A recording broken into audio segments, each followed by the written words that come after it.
ونعوذ بالله من شرور أنفسنا ومن سيئات أعمالنا من يهده الله فلا مضل له ومن يضلل فلا هادي له ونشهد أن لا إله إلا الله وحده لا شريك له ونشهد أن سيدنا ومولانا محمدا عبده ورسوله أما بعد فأعوذ بالله من الشيطان الرجيم بسم الله الرحمن الرحيم قل إن كنتم تحبون الله فاتبعوني يحببكم الله ويغفر لكم ذنوبكم والله غفور رحيم عن علي رضي الله عنه قال قال النبي صلى الله عليه وسلم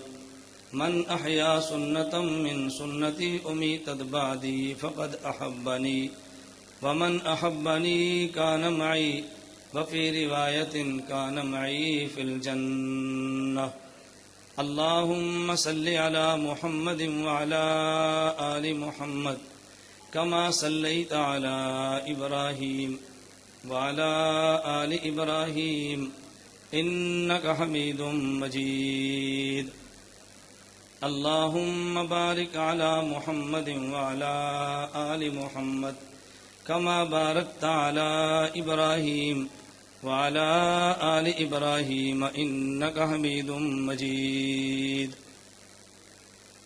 نام محمد سے دلوں کو سرور ملتا ہے، نام محمد سے دلوں کو سرور ملتا ہے، نگاہ فکر کو تازہ شعور ملتا ہے۔ نام محمد سے دلوں کو سرور ملتا ہے، نگاہ فکر کو تازہ شعور ملتا ہے۔ نصیب کیسا بھی ہو واسطہ احمد کا دے کے، نصیب کیسا بھی ہو وسیلہ محمد کا دے کے، خدا سے جو بھی مانگیں ضرور ملتا ہے۔ نہ میں کا ذکر نہ پینے کی بات کرتے ہیں، میں کہتے ہیں شراب کو، نہ میں کا ذکر نہ پینے کی بات کرتے ہیں، ہم اہل دل ہیں اور مدینے کی بات کرتے ہیں۔ نہ میں کا ذکر نہ پینے کی بات کرتے ہیں، ہم اہل دل ہیں اور مدینے کی بات کرتے ہیں۔ وہ مردہ دل ہیں جو قائل نہیں حیات النبی کے، وہ مردہ دل ہیں جو قائل نہیں حیات النبی کے، ہم زندہ دل ہیں اور جینے کی بات کرتے ہیں۔ معزز علماء کرام، میرے نہایت واجب الاحترام بزرگوں، مسلک اہل سنت والجماعت سے تعلق رکھنے والے غیور نوجوان دوستوں اور بھائیوں، سماعت فرما رہی ہوں میری نہایت قابل ست احترام ماؤں اور بہنوں، ہمارے آج کے جلسے کا عنوان مسلک دیوبند ہے۔ میں آپ حضرات کی خدمت میں انشاءاللہ دلائل کے ساتھ دیوبند کا مسلک آپ کی خدمت میں پیش کروں گا۔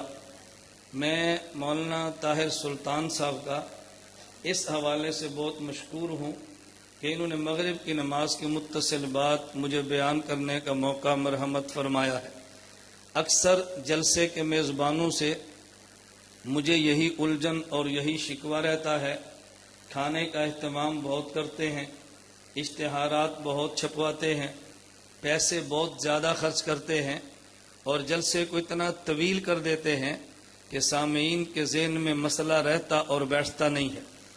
جب انہوں نے سیگل آباد کی کانفرنس کے لیے مجھے فرمایا تو میں نے گزارش کی کہ میری خواہش ہوگی کہ بیان مغرب کی نماز کے بعد شروع ہو جائے، عشاء کی نماز تھوڑی سی مؤخر ہو تاکہ جو بات میں سمجھانا چاہتا ہوں کھل کر بات سمجھا دی جائے۔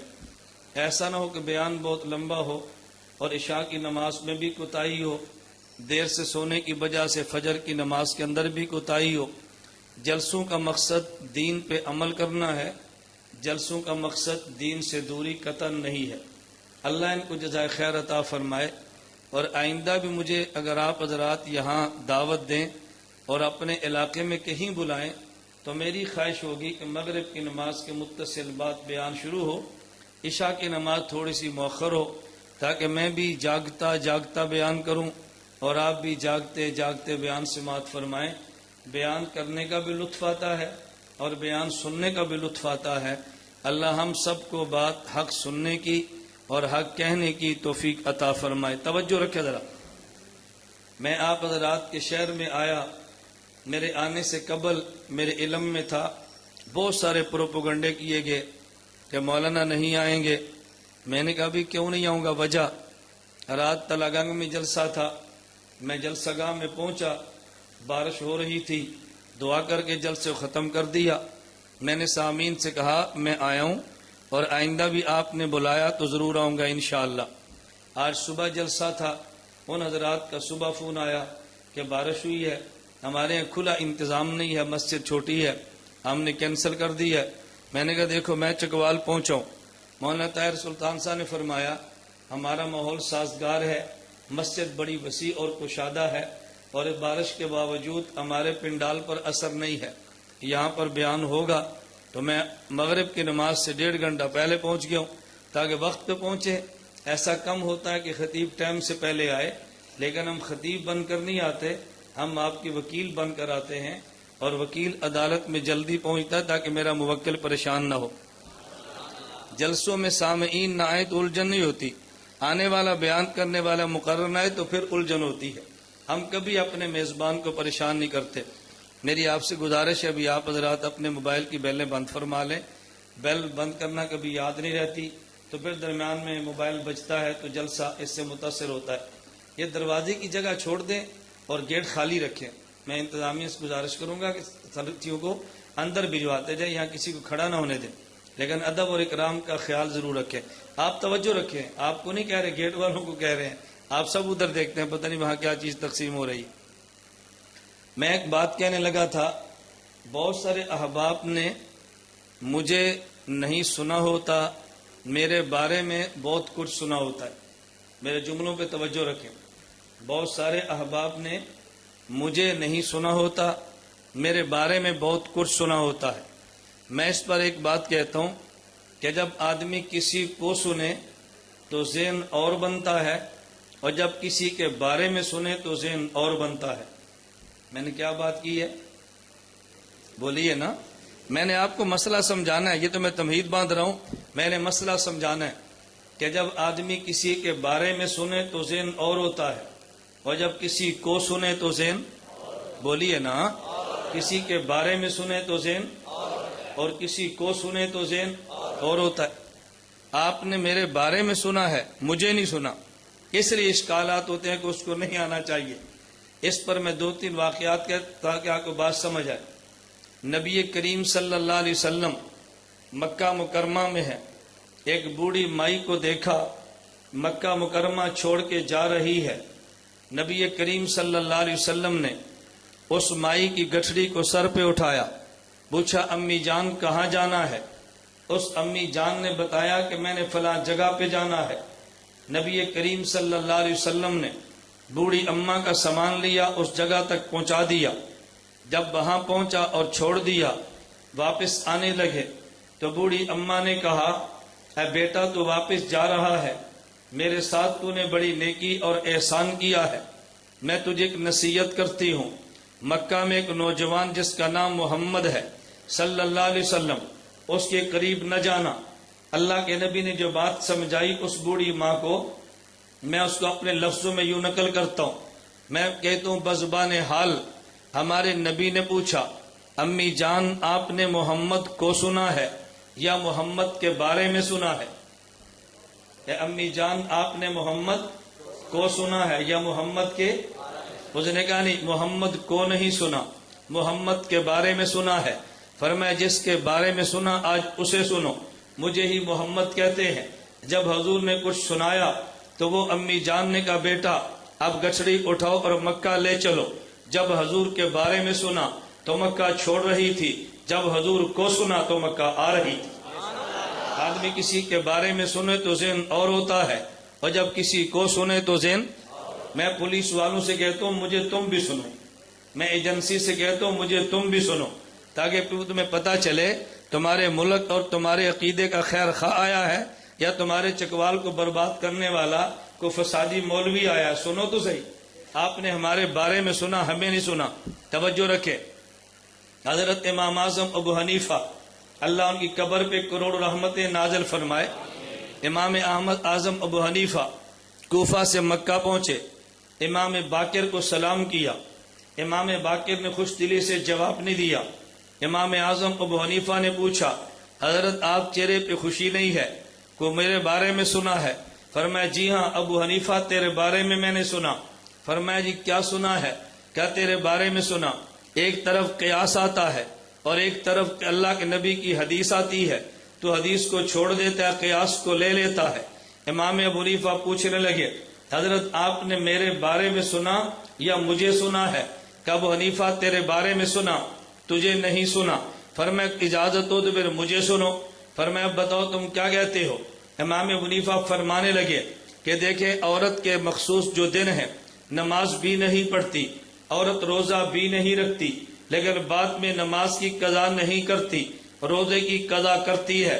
میرا قیاس کہتا ہے، میری عقل کہتی ہے عورت کو نماز کی قضا کرنی چاہیے، روزے کی نہیں کرنی چاہیے، کیونکہ نماز اہم زیادہ ہے، روزہ اہم کم ہے۔ لیکن چونکہ آپ کے نانا جی نے حضرت محمد صلی اللہ علیہ وسلم نے فرما دیا یہ نماز کی قضا نہ کرے روزے کی کرے، تو میں نے قیاس کو چھوڑ دیا ہے آپ کے نانا جی کے فرمانے کی وجہ سے۔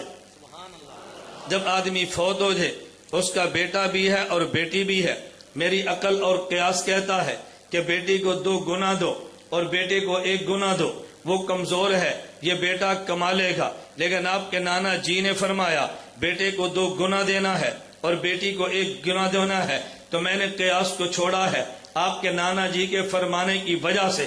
امام باقر اٹھے اور امام ابو حنیفہ کا پیشانی چوم لی اور فرمانے لگے تو سچ کہتا ہے، میں نے تیرے بارے میں سنا، تجھے آج سنا ہے۔ آدمی کسی کے بارے میں سنے تو ذہن اور ہوتا ہے اور کسی کو سنے تو ذہن اور توجہ اب رکھے، کسی کے بارے میں سنے تو ذہن اور ہوتا ہے اور کسی کو سنے تو ذہن اور ہوتا ہے۔ آپ نے دیوبند کے بارے میں سنا ہے، دیوبند کو نہیں سنا۔ جب دیوبند کے بارے میں سنے تو لوگ نفرتیں پھیلا دیتے ہیں، اور جب دیوبند کو سنے اللہ کی قسم محبتیں تقسیم ہوتی ہے۔ دیوبند کا مزاج نفرت نہیں، دیوبند کا مزاج تو محبت ہے، بد عقیدگی نہیں، اہل سنت والجماعت والا عقیدہ ہے۔ دیوبند کا نظریہ تو آپ نے سنا ہی نہیں ہے۔ میں اس کو بیان کرنے سے پہلے کہ مسئلہ یہ دیوبند کیا ہے تھوڑی سی تمہید باندھتا ہوں تاکہ میں دیوبند تک لے کر آؤں کہ دیوبند کا مسئلہ کیا ہے، لیکن تمہید میں یوں باندھوں گا۔ میرے اللہ نے قرآن دیا ہے، اپنے پیغمبر کو دیا، توجہ رکھے نا، مجھے دیکھے آپ، اللہ کے پیغمبر نے، تجھے دیکھ لو بھائی کندھا دیکھو، بیان میں کہہ رہا ہوں مجھے دیکھے آپ، نبی کریم صلی اللہ علیہ وسلم کو میرے خدا نے پیغمبر کو قرآن دیا ہے اور نبی کے ذمے لگایا، اے نبی قرآن میں نے آپ کو دیا ہے، امت کو قرآن آپ نے دینا ہے۔ دنیا میں جس کو بھی قرآن ملا وہ پیغمبر کے واسطے سے ملا ہے۔ دیوبند کا نظریہ ہے اگر پیغمبر کو درمیان سے نکال دے امت کو قرآن مل سکتا ہی نہیں ہے۔ توجہ رکھے، اگر نبی کو درمیان سے نکال دے قرآن مل سکتا ہی نہیں ہے۔ آپ کہیں گے کیوں نہیں مل سکتا؟ ذرا قرآن کی آیت پڑھے۔ لوگ کہتے ہیں دیوبند کے مسلک پہ قرآن نہیں ہے، قرآن کہتا ہے لو انزلنا ھذا القرآن علی جبل لرأیتہ خاشعا متصدعا من خشیۃ اللہ۔ اے پیغمبر اگر اس قرآن کو میں پہاڑ پہ اتار دیتا پہاڑ کے ٹکڑے ہو جاتے، پہاڑ ذروں میں بکھر جاتا، اس قرآن کو پہاڑ نہیں اٹھا سکتا۔ اس آیت پہ سوال پیدا ہوتا ہے، اے اللہ اگر یہ قرآن اتنا وزنی ہے، اگر یہ قرآن اتنا ثقیل ہے، اتنا قرآن بوجھ والا ہے، اس کو پہاڑ نہیں اٹھا سکتا۔ ہم سائیکل کے مدرسے کو دیکھتے ہیں یا 10 سال کا بچہ قرآن اٹھا رہا ہے، ہم یہاں پڑھنے والی بیٹی کو دیکھتے ہیں عمر اس کی 9 سال ہے، سینے میں قرآن محفوظ کیا ہے۔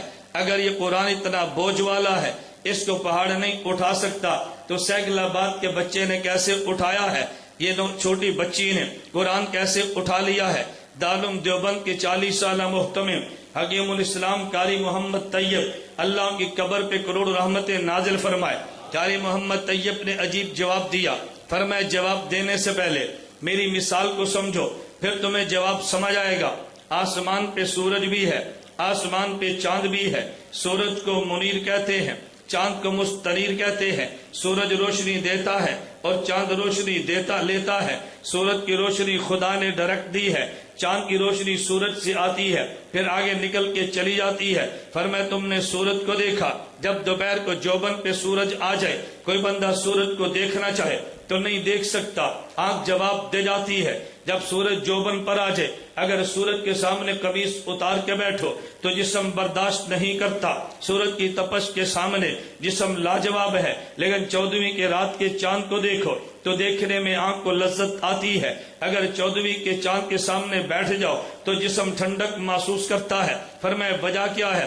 وجہ یہ ہے کہ سورج جلال والا ہے، اس کی روشنی جلالی ہے، آنکھ برداشت نہیں کرتی۔ سورج جلال والا ہے، اس کی تپش جلالی ہے، جسم برداشت نہیں کرتا، لیکن چاند جمال والا ہے۔ سورج کی روشنی جب چاند کے جمال سے گزرتی ہے تو وہ روشنی جس کو ضیاء کہتے اب اسی کو نور کہتے ہیں، وہی جو سخت جلال والی تھی اسی میں نرمی آئی ہے، آنکھ کو دیکھنے میں مزہ آ گیا۔ سورج کی تپش جلالی ہے، جب چاند کے جمال سے گزرتی ہے تو وہ جلال سے جمال میں بدل جاتی ہے، اور روشنی اس کی تپش اب حرارت کی بجائے برودت اور ٹھنڈک میں تبدیل ہو جاتی ہے۔ جب سورج کے سامنے بیٹھا وجود برداشت نہیں کرتا، لیکن جب تپش چاند سے گزر کر آئی ہے تو جسم کو سہنے میں مزہ آ گیا۔ توجہ رکھنا، سورج جلال والا تھا، چاند جمال والا تھا۔ سورج کی روشنی جلالی ہے، چاند سے گزری تو جمالی ہے۔ سورج کی تپش جلالی ہے، چاند سے گزری تو جمالی ہے۔ ڈائریکٹ سورج کو دیکھے آنکھ جواب دے جاتی ہے،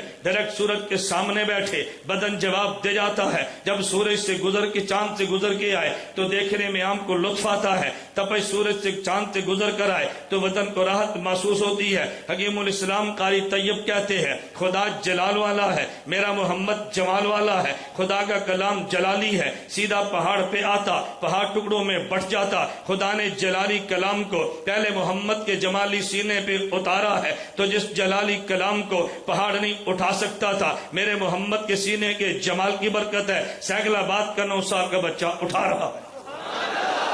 یہ میرے محمد کے جمال کی برکت ہے۔ پیغمبر کو درمیان سے نکال دے تجھے قرآن تو مل سکتا ہی نہیں ہے، یہ حضور کے جمالی سینے کی برکت ہے کہ تجھے اور مجھے قرآن ملا ہے۔ خدا نے قرآن دیا ہے لیکن ڈائریکٹ تجھے اور مجھے نہیں دیا، خدا نے پہلے قرآن پیغمبر کو دیا ہے، پھر پیغمبر کے واسطے سے خدا نے مجھے اور تجھے دیا ہے۔ اس لیے خدا نے قرآن میں اعلان کیا یا ایھا الذین آمنوا اطیعوا اللہ واطیعوا الرسول، ایمان والو تم نے اگر اللہ کی بات ماننی ہے تو تم نے پیغمبر کی بات بھی ماننی ہے۔ اس کی وجہ یہ ہے تم نے بات کو اللہ کی ماننی ہے، لیکن اللہ کی بات تب مانو گے جب تم خدا کو دیکھ لو گے، خدا کی بات تب مانو گے جب خدا کی بات سن لو گے۔ نہ بندہ خدا کی بات کو سن سکتا ہے، نہ خدا کی ذات کو دیکھ سکتا ہے، پھر بات مانے گا کیسے؟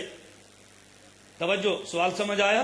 نہ بندہ خدا کی ذات کو دیکھ سکتا ہے، نہ خدا کی بات کو سن سکتا ہے، تو بات مانے گا کیسے؟ آپ کو پانی چاہیے، آپ کہتے ہیں پانی لاؤ، یہ پانی لے آئیں گے۔ اگر آدمی زبان سے نہ بولے، اب میں بیان کے دوران اشارہ کروں تو یہ کیا سمجھیں گے کہ مولانا پانی مانگتے ہیں، اب یہ مجھے دیکھے بھی نہ اور مجھے سنے بھی نہ، تو بتاؤ مجھے پانی دے سکتے ہیں؟ آدمی کسی کی بات مانگتا ہے، کبھی اس کی ذات کو دیکھ لیتا ہے، کبھی اس کی بات کو سن لیتا ہے۔ ہم نے خدا کی ذات کو دیکھا بھی نہیں ہے، خدا کی بات کو سنا بھی نہیں ہے، خدا کی اطاعت کیسے کریں گے؟ فرمایا واطیعوا الرسول، میرے پیغمبر کی بات مانو۔ یہ خدا نے کیوں فرمایا؟ دیوبند کا عقیدہ سمجھنا، یہ خدا نے کیوں فرمایا یہ بتانے کے لیے۔ اس کو بند کر دو، اس کو بند کر دو، یہ باہر کو آتے ہیں کیڑے مکوڑے آتے ہیں، مجمع خراب، اس کو بند کر دو۔ ہاں توجہ رکھے ذرا، میں گزارش کیا کر رہا تھا، ہم نے اللہ کی ذات کو دیکھا نہیں ہے، اللہ کی بات کو سنا نہیں، پھر خدا کی بات کیسے مانے؟ فرمایا واطیعوا الرسول، میرے پیغمبر کی بات مانو۔ میں کہتا ہوں دیوبند کا مسلک ہے، ہم نے خدا کو دیکھا بھی نہیں ہے، ہم نے خدا کو سنا بھی نہیں ہے، لیکن جس نبی کا کلمہ پڑھا ہے اس نبی نے خدا کی ذات کو دیکھا ہے، خدا کی بات کو سنا ہے۔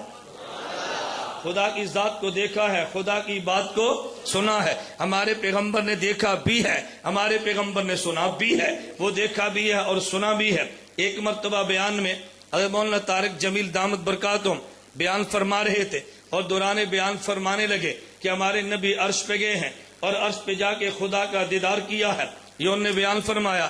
شیخ الحدیث مولانا زکریا نبر الامر قدہو نے بھی لکھا ہے، ایک مولوی صاحب اٹیک کرنے لگے، اعتراض کرنے لگے اور مولانا طارق جمیل پر اعتراض کیا کہ یہ جو مولانا طارق جمیل نے کہا کہ اللہ کے نبی نے عرش بھیجے کہ خدا کو دیکھا، کیا یہ بالکل غلط کہا ہے؟ کیوں غلط کہا؟ کہتے ہیں جو حدیث پڑھی ہے یہ قرآن کے خلاف ہے، اور وہ حدیث جو قرآن کے خلاف ہم نہیں مانتے، یہی دنیا میں دھندا چلتا ہے۔ لوگ کہتے ہیں دیوبند کی حدیث قرآن کے خلاف، قرآن کے خلاف۔ میں آج آپ کے سامنے بیٹھا ہوں، آپ مجھے 1000 چٹیں لکھیں، مجھے کوئی عقیدہ بیان کریں جو قرآن کے خلاف ہو، میں تمہیں قرآن کی آیت پڑھ دوں گا۔ کیوں جھوٹ بولتے ہو؟ دیوبند کا کوئی مسلک قرآن کے خلاف نہیں ہے، کوئی عقیدہ قرآن کے خلاف نہیں ہے۔ بعض لوگوں نے اصول گڑا ہے، یہ حدیث قرآن کے خلاف ہے، اسے بھی چھوڑ دو، یہ حدیث قرآن کے خلاف ہے، اسے بھی چھوڑ دو، یہ حدیث قرآن کے خلاف ہے، اسے بھی چھوڑ دو۔ حدیثیں کبھی قرآن کے خلاف نہیں ہوا کرتی، کبھی نظر آتی ہیں، ہوتی نہیں ہیں۔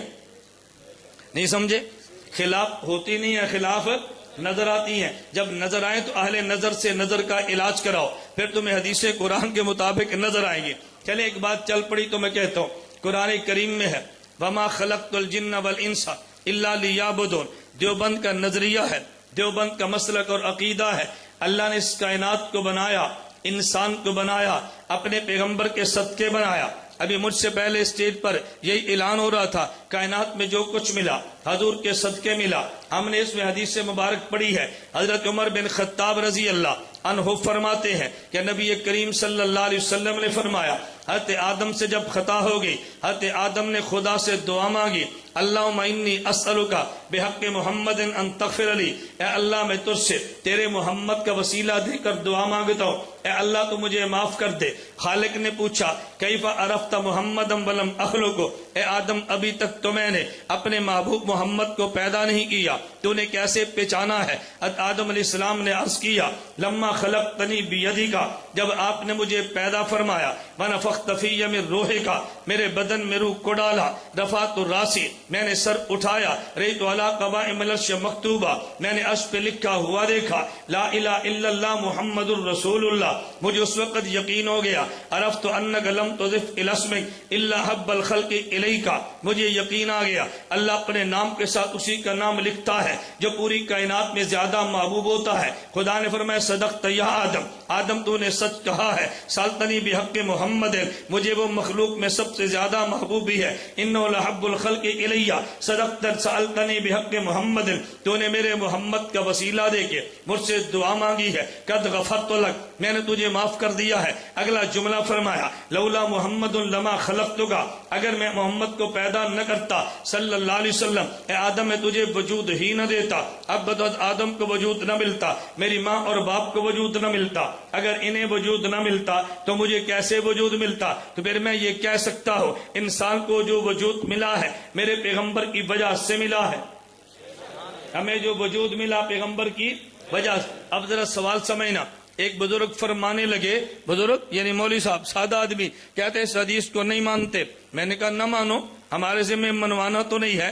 ہمارے ذمہ سمجھانا ہے، آپ نہ مانو لیکن کوئی دلیل تو دو نا۔ کہا جی اس لیے نہیں مانتے یہ حدیث قرآن کے خلاف ہے۔ میں نے کہا وہ آیت پڑھے جس آیت کے خلاف یہ حدیث ہے۔ وہ کہنے لگے جی قرآن کریم میں ہے وما خلقت الجن والانس الا لیعبدون، ہم نے تمہیں عبادت کے لیے پیدا کیا، قرآن کہتا ہے عبادت کے لیے پیدا کیا، تم کہتے ہو حضور کی وجہ سے پیدا کیا۔ یہ دیکھو قرآن کا حدیث قرآن کے خلاف آ گئی، اور جو حدیث قرآن کے خلاف ہو وہ نہیں مانتے۔ میں نے کہنا نہ، تو آیت بھی نہیں سمجھا، تو حدیث بھی نہیں سمجھا، اگر سمجھتا کبھی اس حدیث کو قرآن کے خلاف نہ کہتا۔ آپ کو کہ جی وہ کیسے؟ میں مثال دوں گا تو آپ کو بات سمجھ آئے گی، توجہ رکھنا۔ اگر میں اس پہ دلائل علمی چھیڑوں گا آپ کی فہم سے بات اوپر چلے جائے گی۔ میں ذرا مثال دیتا ہوں تاکہ آپ کو بات سمجھ آئے، اور میں علماء سے یہ عرض کرتا ہوں ہمیشہ یاد رکھنا، اگر گفتگو تمہاری عالم سے ہو تو پھر دلیل پیش کرنا، اگر گفتگو تمہاری غیر عالم سے ہو تو پھر مثال پیش کرنا۔ عالم قائل دلیل سے ہوتا ہے اور غیر عالم قائل مثال سے ہوتا ہے۔ غیر عالم قائل کس سے ہے؟ مثال سے۔ عالم قائل ہوتا ہے دلیل سے اور غیر عالم قائل ہوتا ہے مثال سے۔ اس لیے میں مثال دیتا ہوں بات سمجھانے کے لیے۔ جنریٹر درود پاک پڑھے ہوئے۔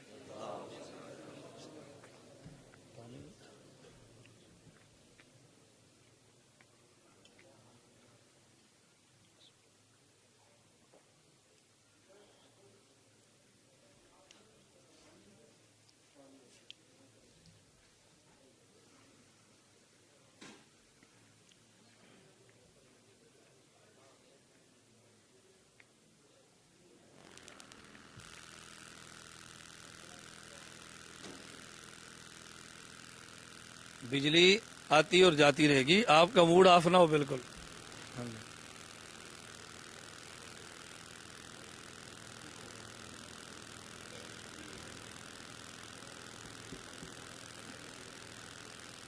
چل گئے.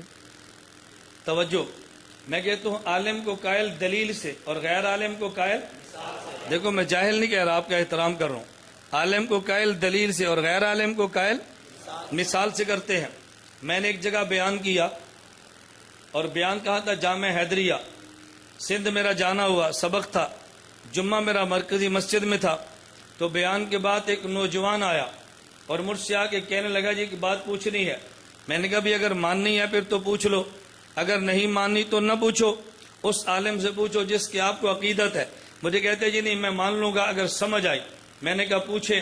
مجھے کہتے حضرت امام اعظم ابو حنیفہ تم یہ کہتے ہو ان کی تقلید کرنا واجب ہے. میں نے کہا ہم ان کی تو نہیں کہتے، ہم کہتے ہیں مجتہد کی تقلید کرنا واجب ہے. امام شافعی، امام مالک، امام احمد، امام اعظم ابو حنیفہ کوئی بھی ہو. مجھے کہتے ہیں جو تقلید نہ کرے، میں نے کہا گناہ گار ہوتا ہے. تقلید کرنا میں نے کہا واجب ہوتا ہے. سوال سمجھنا. مجھے کہتے ہیں امام ابو حنیفہ کی تقلید، میں نے کہا امام کی تقلید تو واجب ہوتی ہے، کسی امام کی بھی کرو. مجھے کہتے ہیں تقلید نہ کرے تو، میں نے کہا گناہ ہوتا ہے. کہتے ہیں امام اعظم ابو حنیفہ رحمت اللہ علیہ کس کے مقلد تھے؟ میں نے کہا کسی کے مقلد بھی نہیں تھے. کہتے ہیں پھر وہ بھی گناہ گار ہوئے. میں نے کہا مقلد بھی نہیں تھے، گناہ گار بھی نہیں تھے. مجھے کہتے ہیں جی کیوں؟ میں نے کہا مسئلہ جناب سے پوچھتا ہوں، مجھے تم یہ بتاؤ کہ باجماعت نماز پڑھنا ضروری ہے؟ مجھے کہتے ہیں جی بالکل. میں نے کہا باجماعت نماز نہ پڑھے تو پھر کہتے ہیں گناہ ہوتا ہے. میں نے کہا باجماعت نماز کسے کہتے ہیں؟ کہتے ہیں چند لوگ ایک امام کے پیچھے کھڑے ہوں، اس کا نام باجماعت نماز ہے. میں نے کہا تم سارے باجماعت پڑھتے ہو، تمہارا امام بے جماعت پڑھتا ہے. مجھے کہتے ہیں کیوں؟ میں نے کہا تم تو امام کے پیچھے ہو، تمہارا امام کس کے پیچھے ہے؟ مجھے کہتے ہیں وہ تو خود امام ہے، وہ کیوں پڑھے گا؟ میں نے کہا یہ بتا ہر انسان کے لیے نبی کا کلمہ پڑھنا فرض ہے؟ مجھے کہتے ہیں جی بالکل فرض ہے. میں نے کہا پھر بتا نبی کریم صلی اللہ علیہ وسلم انسان ہے، کس کا کلمہ پڑھا ہے؟ کہتا ہے وہ تو خود نبی ہے، وہ کسی کا کلمہ کیوں پڑھے؟ میں نے کہا مسئلہ تو نے صاف کر دیا، ہر انسان پہ نبی کا کلمہ پڑھنا فرض ہے، حضور خود نبی ہے، کسی کا کلمہ کیوں پڑھے؟ مقتدی امام کے پیچھے ہے، امام خود امام ہے، کسی کے پیچھے کیوں کھڑا ہو؟ ہم تقلید کریں گے اس لیے کہ وہ امام ہے، ان کی کریں گے، وہ نہیں کریں گے کیونکہ وہ خود امام ہے. مجھے کہنے لگا امام تو اور بھی ہے، آپ نے اوروں کو چھوڑ کے اس امام کی تقلید کیوں کی ہے؟ میں نے کہا اس شہر میں مسجد تو اور بھی ہے، تو اور مسجدوں کو چھوڑ کے یا جمعے کے لیے کیوں آیا ہے؟ کہتا ہے یہ وہ مسجد چھوٹی ہے، یہ مسجد بڑی ہے. میں نے کہا باقی امام چھوٹے ہیں، یہ امام بڑا ہے. مجھے کہتے ہیں سائیں سندھی تھا، سائیں آپ دلیل نہیں دیتے، مثال دیتے ہیں. میں نے کہا تیرا مولوی آئے گا تو دلیل دیں گے، تو جیسا آئے گا تو مثال دیں گے. مولوی کو دلیل دیتے ہیں اور غیر مولوی کو مثال. توجہ رکھنا. تو اس نے سوال کیا کیا؟ یہ تمہاری حدیث قرآن کے ذہن میں ہے نا؟ یہ حدیث قرآن کے. میں نے کہا میں مثال دیتا ہوں. ابھی سیکلا بات میں نے بیان کیا، بیان سے فارغ ہوتا ہوں. ایک نوجوان مجھ سے پوچھتا ہے اچھا جی مولانا صاحب آپ بتائیں آپ سیکل آباد کیوں آئے تھے؟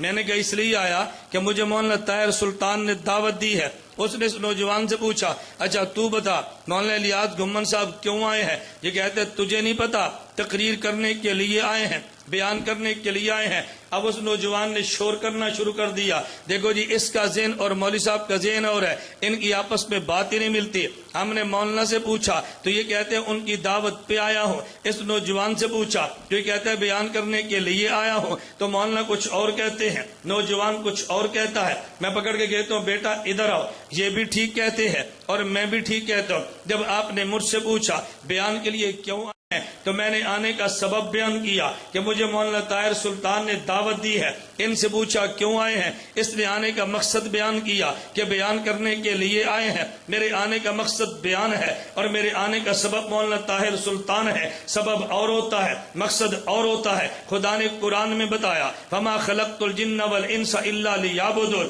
میں نے تمہیں پیدا کیا عبادت کے لیے. یہ خدا نے انسان کی پیدائش کا مقصد بیان کیا جو عبادت ہے. اور جو حدیث مبارک میں ہے لولا خلقتک لولا خلقت محمدا لما خلقتک لولا محمد لما خلقتک، اگر میں حضور کو پیدا نہ کرتا آدم تجھے بھی پیدا نہ کرتا۔ یہ پیدائش کا سبب بیان کیا ہے، تو جس طرح میرے آنے کا سبب میزبان کا دعوت دینا ہے، آنے کا مقصد بیان کرنا ہے، انسان کی پیدائش کا سبب عبادت کرنا ہے، اور اس کا سبب حضور کی آمد ہے۔ میں نے کہا سبب اور ہوتا ہے، مقصد اور ہوتا ہے۔ مجھے کوئی آیت تم ابھی پیش کرو، علماء دیوبند کے عقیدے کے خلاف قرآن کی آیت ہو، کیوں جھوٹ بولتے ہو؟ علماء دیوبند کے خلاف کوئی قرآن کی آیت نہیں ہے، لیکن لوگ غلط نقل کرتے ہیں۔ ایک بندہ مجھے کہنے لگا اور یہ آپ بتائیں آپ کا عقیدہ ہے کہ نبی کریم صلی اللہ علیہ وسلم زندہ ہے؟ میں نے کہا جی بالکل قبر مبارک میں زندہ ہے۔ کہتے عقیدہ قرآن کے خلاف ہے۔ میں نے کہا کون سی آیت؟ کہتے قرآن کریم میں ہے انکا میتن، قرآن کریم میں انکا میتن۔ میں نے کہا جب یہ آیت اتری تھی حضور زندہ تھے فوت ہو گئے تھے؟ کہتے ہیں زندہ تھے۔ میں نے کہا قرآن کا انکا میتن، حضور زندہ بھی ہے، قرآن انکا میتن بھی کہتا ہے۔ نہیں سمجھے؟ جب آیت اتری حضور زندہ تھے یا نہیں؟ اور قرآن نے کیا کہا؟ انکا، تو میں نے کہا زندہ ہے، قرآن کہتا ہے انکا میتن۔ کہتا جی اس میں تو یہ کہا موت آنی ہے، تو میں نے کہا ہم نے آنے کو تو ہم بھی مانتے ہیں، یہ کہاں لکھا کہ نبی قبر میں زندہ نہیں ہے؟ اس پہ آیت پڑھنا نبی قبر میں زندہ نہیں ہے۔ یہ اس وقت اتری جب قرآن نے کہا انکا میتن، نبی تو پھر بھی زندہ تھے۔ اب عید کے دوسرے دن کی بات ہے، ایک لڑکا نوجوان تھا مجھے ملنے کے لیے آئے، اس میں ایک بچہ تھا۔ کہتا جی مولانا صاحب تمہارا عقیدہ قرآن کے خلاف ہے، تمہاری دلیل پہ یہ سوال ہے۔ میں نے کہا میری دلیل کو چھوڑ، پہلے اپنی دلیل پیش کر۔ مجھے کہتے جی کیا مطلب؟ میری جیب میں جتنے پیسے تھے میں رکھ دیے۔ میں نے کہا بیٹا عید کا دوسرا دن ہے، ایک آیت پڑھ دے نبی قبر میں زندہ نہیں ہے، یہ سارے پیسے تو اٹھا لے۔ کہتے ہیں پورے قرآن میں نہیں ہے۔ میں نے کہا کوئی پڑھ تو دے نا، پڑھ آیت۔ مجھے کہنے لگا قرآن میں نہیں ہے، اموات غیر احیاء، توجہ قرآن میں نہیں، اموات غیر احیاء۔ میں نے کہا کیا مطلب؟ کہتے جی اللہ قرآن میں فرماتے ہیں جن کو خدا کو چھوڑ کے تم پوجتے ہو اموات غیر احیاء۔ میں نے کہا کوئی بندہ نبی کو بھی پوجتا ہے؟ کہتا ہے جی نہیں۔ تو میں نے کہا قرآن کی آیت حضور کے بارے میں کیسے ہوئی؟ مجھے بتا تو صحیح۔ میں نے کہا چلے بیٹا میں سوال کرتا ہوں، تو نے آیت پڑھی اموات غیر احیاء، اموات ان کا کیا معنی ہے؟ کہتا ہے جی مردے، سمجھنا اموات ان کا معنی مردے۔ میں نے کہا غیر احیاء کا معنی؟ کہتا ہے مردے۔ تو میں نے کہا اموات کا معنی بھی مردہ، غیر احیاء کا معنی بھی مردہ، تو خدا نے دو بار کیوں فرمایا؟ خدا صرف اموات ہی کہہ دیتے۔ نقطہ سمجھنا، بات سمجھ آ رہی ہے؟ اموات ان کا معنی بولو نا، اور غیر احیاء کا معنی۔ میں نے کہا جب دونوں کا معنی مردہ ہے تو خدا کو کہنے کی ضرورت ہے مردے مردے؟ خدا کہہ دیتا امواتن، بس کافی تھا۔ غیر احیاء کیوں کہا؟ کہتے ہیں مجھے نہیں پتا۔ میں نے کہا جس نے تجھے آیت بتائی ہے اس سے پوچھنا اس کا مطلب کیا ہے۔ اب اس کو تو جواب نہیں آیا۔ میرے ساتھ کہتے استاد جی آپ بتا دیں، ہمارے ذہن میں الجھن رہ جائے گی۔ میں نے کہا میں نے کیا بتانا، میں تو ناقل ہوں، میں مسئلے کے دیوبند کا محقق تو نہیں ہوں، میں تو نقل کرتا ہوں۔ کہتے کیا مطلب؟ میں نے کہا امام فخر الدین رازی لکھتے ہیں ایک ہوتا ہے وہ مردہ جس میں کبھی بھی حیات نہ آئی ہو، ایک ہوتا ہے وہ مردہ جس میں حیات آئی ہو اور پھر موت آئی ہو۔ توجہ رکھنا، ایک ہے وہ جس میں کبھی بھی موت۔ اب دیکھو یہ سپیکر ہے، آپ کہتے ہیں یہ میت ہے، کیوں؟ اس میں نہ حیات آئی ہے نہ حیات آنی ہے۔ اور ایک وہ مردہ کہ جس میں حیات آئی ہو اور پھر موت آئی ہو۔ اللہ نے فرمایا اموات غیر احیاء، ارے جن کی پوجا تم کرتے ہو یہ وہ مردے ہیں جن میں کبھی حیات آئی ہی نہیں ہے، اسے بت کہتے ہیں، اور جس میں موت آئی اور حیات آئی ہو اسے نبی کہتے ہیں۔ یہ تو نبی کے بارے میں، یہ تو ان اموات کے بارے میں ہے جن میں حیات کبھی آئی ہی نہیں ہے، اور اسے بت کہتے ہیں، نبی نہیں کہتے۔ میں نے کہا بتوں کی آیت نبی پر تو فٹ نہ کرو، کوئی آیت پڑھو جو ہمارے عقیدے کے خلاف ہو۔ مجھے کہنے لگا توجہ آپ کا عقیدہ ہے؟ میں نے کہا جی فرمائے نبی پاک صلی اللہ علیہ وسلم قبر مبارک میں زندہ ہے؟ میں نے کہا جی ہاں ہمارا عقیدہ ہے۔ کہتا جی پھر؟ میں نے کہا قبر میں نماز بھی پڑھتے ہیں؟ میں نے کہا بالکل پڑھتے ہیں۔ مجھے کہتے تو قرآن کے خلاف ہے۔ میں نے کہا قرآن کے خلاف کیسے؟ حدیث میں الانبیاء احیاء فی قبورہم یصلون، انبیاء قبروں میں زندہ اور نماز بھی پڑھتے ہیں۔ کہتے حدیث کو ہم نہیں مانتے۔ میں نے کہا کیوں نہیں مانتے؟ کہتے ہیں قرآن کے خلاف ہے۔ میں نے کہا قرآن کی آیت کون سی ہے؟ کہتے جی قرآن کریم میں ہے وَاعْبُدْ رَبَّكَ حَتَّىٰ يَأْتِيَكَ الْيَقِينُ، میرے پیغمبر آپ عبادت فرمائیں موت کے آ جانے تک، قرآن کہتا ہے کہ جب موت آئے تو عبادت ختم ہو گئی. آپ کہتے ہیں موت کے بعد بھی عبادت ہے. قرآن کہتے ہیں موت تک عبادت ہے. حدیث میں ہے موت کے بعد بھی عبادت. یہ حدیث تو آیت کے خلاف ہو گئی. میں نے کہا خدا تجھے ہدایت دے, پھر خدا تجھے جنت میں لے کر جائے. مجھے بتا جب جنت میں جائے گا تو جنت والے کہیں گے السلام علیکم. کہتے جی کہیں گے. میں نے کہا کہاں لکھا ہے؟ کہتے تو قرآن میں ہے وَتَحِيَّتُهُمْ فِيهَا السلام. میں نے کہا سلام کرنا عبادت ہے یا نہیں؟ کہتے ہیں عبادت ہے. تو میں نے کہا جنت موت سے پہلے یا بعد میں؟ کہتے ہیں موت کے بعد. تو میں نے کہا جنت میں جا کے پھر عبادت کیسے آ گئی؟ تو کہتے عبادت ہے نہیں. تو جنت میں عبادت تو قرآن کہتا ہے. میں نے کہا جنتی کو نعمت ملے گی کہ الحمدللہ الذی اذہب, قرآن کہتا ہے. یہ کہ اللہ تیرا شکر ہے. تو الحمدللہ کہنا عبادت ہے یا نہیں؟ کہتا ہے عبادت ہے. تو میں نے کہا جنتی جب تو کہتا ہے عبادت نہیں ہے تو قرآن تو کہتے عبادت ہے. بتا تیری بات مانے قرآن کی مانے. کہتے ہیں پھر اس آیت کا معنی کیا ہوگا؟ میں نے کہا اس آیت کا معنی نہ تو بیان کر نہ میں بیان کرتا ہوں. آیت کا معنی محققین سے پوچھ. حکیم الامت تھانوی فرماتے ہیں, توجہ, حکیم الامت تھانوی فرماتے ہیں عبادت کی دو قسمیں ہیں. ایک عبادت تکلیفی ہے, ایک عبادت تلذذی ہے. عبادت تکلیفی کا معنی عبادت کریں تو اجر ملتا ہے, نہ کریں تو گناہ ملتا ہے. عبادت تلذذی کا معنی عبادت کریں تو مزہ آتا ہے, نہ کریں تو مزہ نہیں آتا. توجہ رکھنا, میں اس کی مثال دیتا ہوں. اس کی مثال دیتا ہوں کہ جیسے ابھی آپ جلسے ہیں اور جلسے والے اعلان کریں, مجھے نہیں پتہ انتظام ہے یہ نہیں, جلسے والے اعلان کریں بھائی جلسے کے بعد آپ کو شربت پلائیں گے. چلو یہ اعلان چھوڑ دو, یہ آپ سچ مچ نیت نہ کر لیں. آپ جلسے سے فارغ ہو تو فارغ ہونے کے بعد ایک بندہ کہتا ہے بھائی جلسے سے فارغ ہو گئے, چلو بوتل پی لیں, کولڈ ڈرنک پی لیں, سب وہاں پہ جائیں اور آئس کریم کھا لیں, شربت پی لیں. توجہ, ایک آپ نے جلسے کے بعد بھی تو شربت پیا ہے, نماز کے بعد بھی پیا ہے, اور ایک آپ افطاری کے موقع پر بھی کھاتے اور پیتے ہیں. آپ بتاؤ جلسے کے بعد بھی کھایا لیکن افطاری کے وقت بھی کھایا. اب اگر کوئی بندہ افطاری کے وقت نہ کھائے اور نہ پیے تو یہ گناہ ہے. یہ گناہ ہے کہ جی افطاری کیا میں پانی نہیں پیتا.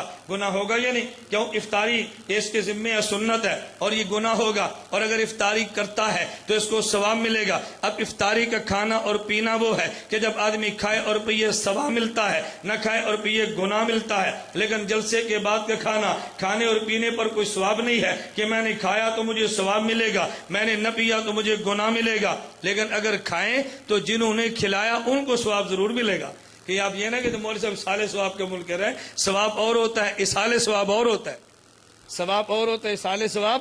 سوال اصال ثواب کا ترجمہ سمجھنا. میں آسان لفظوں میں کہتا ہوں, ثواب کہتے ہیں آدمی عمل کرے اجر خود لے, اس کا نام ثواب ہے. عمل کرے اجر اور کو دے, اس کا نام اصال ثواب ہے. عمل کرے اجر خود لے, اس کا نام ثواب. عمل کرے اجر کسی اور کو دے, اس کا نام اصال ثواب. میں کہتا ایک ہوتا ہے تلذذی. حکیم الامت تھانوی فرماتے ہیں کہ ایک ہے عبادت تکلیفی, ایک ہے عبادت تلذذی. یہ جو دنیا میں عبادت, یہ عبادت تکلیفی ہے. آدمی عبادت کرے تو اجر ملتا ہے, نہ کرے تو گناہ ملتا ہے. لیکن جو قبر کی عبادت وہ عبادت تلذذی ہے. عبادت نہ کرے تو گناہ نہیں ہے, عبادت کرے تو مزہ ہے. اب اس کا مطلب یہ ہے, قرآن نے کہا وَاعْبُدْ رَبَّكَ حَتَّىٰ يَأْتِيَكَ الْيَقِينُ, یہ عبادت تکلیفی ہے. اور جو حدیث میں آیا الانبیاء احیاء فی قبورہم یصلون, یہ عبادت تلذذی ہے. قرآن عبادت تکلیفی بتاتا ہے, حدیث عبادت تلذذی بتاتی ہے. قرآن بھی ٹھیک ہے, حدیث بھی ٹھیک ہے. میں نے کہا مخالف علماء دیوبند زندہ باد, مسلک علماء دیوبند زندہ باد. بات سمجھ آ رہی ہے؟ بات تھوڑی سی لمبی ہو گئی, میں نے بات اور سمجھانی تھی. میں سمجھانے چلے, میں ایک بات کہی تو عقیدہ آ گیا. ہمارا عقیدہ کیا؟ اللہ کے نبی قبر میں, بولو اللہ کے نبی قبر میں. وہ نہ بولے جن کا عقیدہ نہیں, ہم منافقت کے قائل نہیں بھائی. جن کا ہے وہ بولے, جن کا نہیں وہ نہ بولیں. ہماری آپ سے کوئی لڑائی تھوڑی ہے. ہمارا عقیدہ اللہ کے نبی قبر میں, ہاں جن کا عقیدہ وہ بولے اللہ کے نبی قبر میں. توجہ, ایک بندہ مجھے کہنے لگا او جی آپ کہتے ہیں دیوبند کا عقیدہ اللہ کے نبی قبر میں زندہ. میں کہتا ہوں صرف دیوبند کا, یہ تو صحابہ کا عقیدہ ہے, خود انبیاء کا عقیدہ ہے. نبی قبر میں زندہ. کہا جی صحابہ کا ہے. میں نے کہا جی ہاں. کہتے کہاں لکھا ہے؟ میں نے کہا تفسیر کبیر اٹھاؤ, سورہ کاف اٹھاؤ, تاسبم ایقاظم رقودن کے تات لکھو. حضرت ابوبکر صدیق رضی اللہ عنہ وفات پا گئے, صدیق اکبر کا جنازہ اٹھا کے نبی کی قبر کے دروازے کے سامنے لایا گیا. یہ لانے والے کون تھے؟ بولنا, یہ کون تھے؟ صحابہ اور صدیق اکبر کے جنازے کو رکھا گیا. نودی السلام علیکہ یا رسول اللہ، السلام علیکہ یا رسول اللہ کہنے والے کون تھے؟ صحابہ. اور کہا جی اذا ابو بکر بالباب، حضور صدیق دروازے پر آیا ہے، یہ کہنے والے کون تھے؟ صحابہ. نبی کی قبر سے آواز آئی ہے ادخل الحبیبہ الی الحبیب، ادخل الحبیبہ الی الحبیب. امام رازی نے لکھا ہے اور کئی سو سال پہلے لکھا ہے، یہ آج کی بات نہیں ہے. خیر مجھے کہنے لگا دیوبند کا عقیدہ نبی قبر میں زندہ. میں نے کہا جی ہاں. میں نے کہا اس کے خلاف کوئی آیت پڑھو، کسی کے پاس آیت تو ہمیں سنا دو. کہتا ہے جی نہیں، ایک چھوٹا سا سوال ہے. میں نے کہا جی کیا سوال ہے؟ کہتا ہے جب چھوٹی سی قبر، توجہ رکھنا، چھوٹی سی قبر اس میں نبی زندہ، تو کیا نبی کا سانس نہیں گھٹتا؟ کیا نبی کا سانس نہیں گھٹتا؟ میں نے کہا تو ماں کے پیٹ میں کتنے ماہ زندہ رہا؟ کہتا جی 5 ماہ. میں نے کہا تیرا سانس نہیں گھٹا؟ تیرا سانس نہیں گھٹا؟ کہا جی نہیں. تو میں نے کہا خدا جو ماں کے پیٹ میں زندہ رکھے سانس نہیں گھٹنے دیتا، نبی کو قبر کے پیٹ میں زندہ رکھے سانس وہاں بھی نہیں گھٹنے دیتا.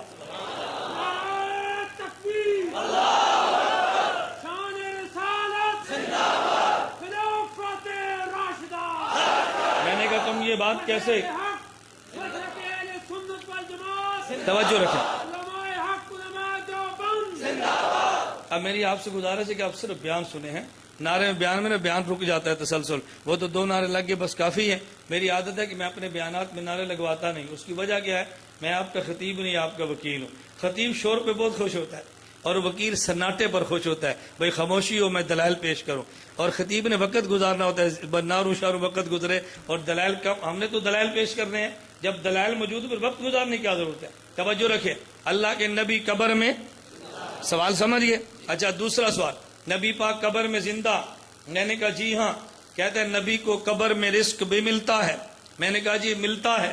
کہتا ہے جب حضور قبر میں کھاتے اور پیتے ہیں تو بتاؤ پھر بول و براز کے لیے کہاں جاتے ہیں؟ سوال سمجھے؟ بول و براز کے لیے کہاں جاتے؟ میں نے کہا خدا تجھے ہدایت دے، ہدایت کے بعد جنت دے. ہم بد دعائیں تو نہیں کرتے، خدا تمہیں ہدایت دے. مولانا فرماتے ہم تبلیغ والے ہیں تو تبلیغ والوں کو مزاج تو بد دعائیں نہیں ہے.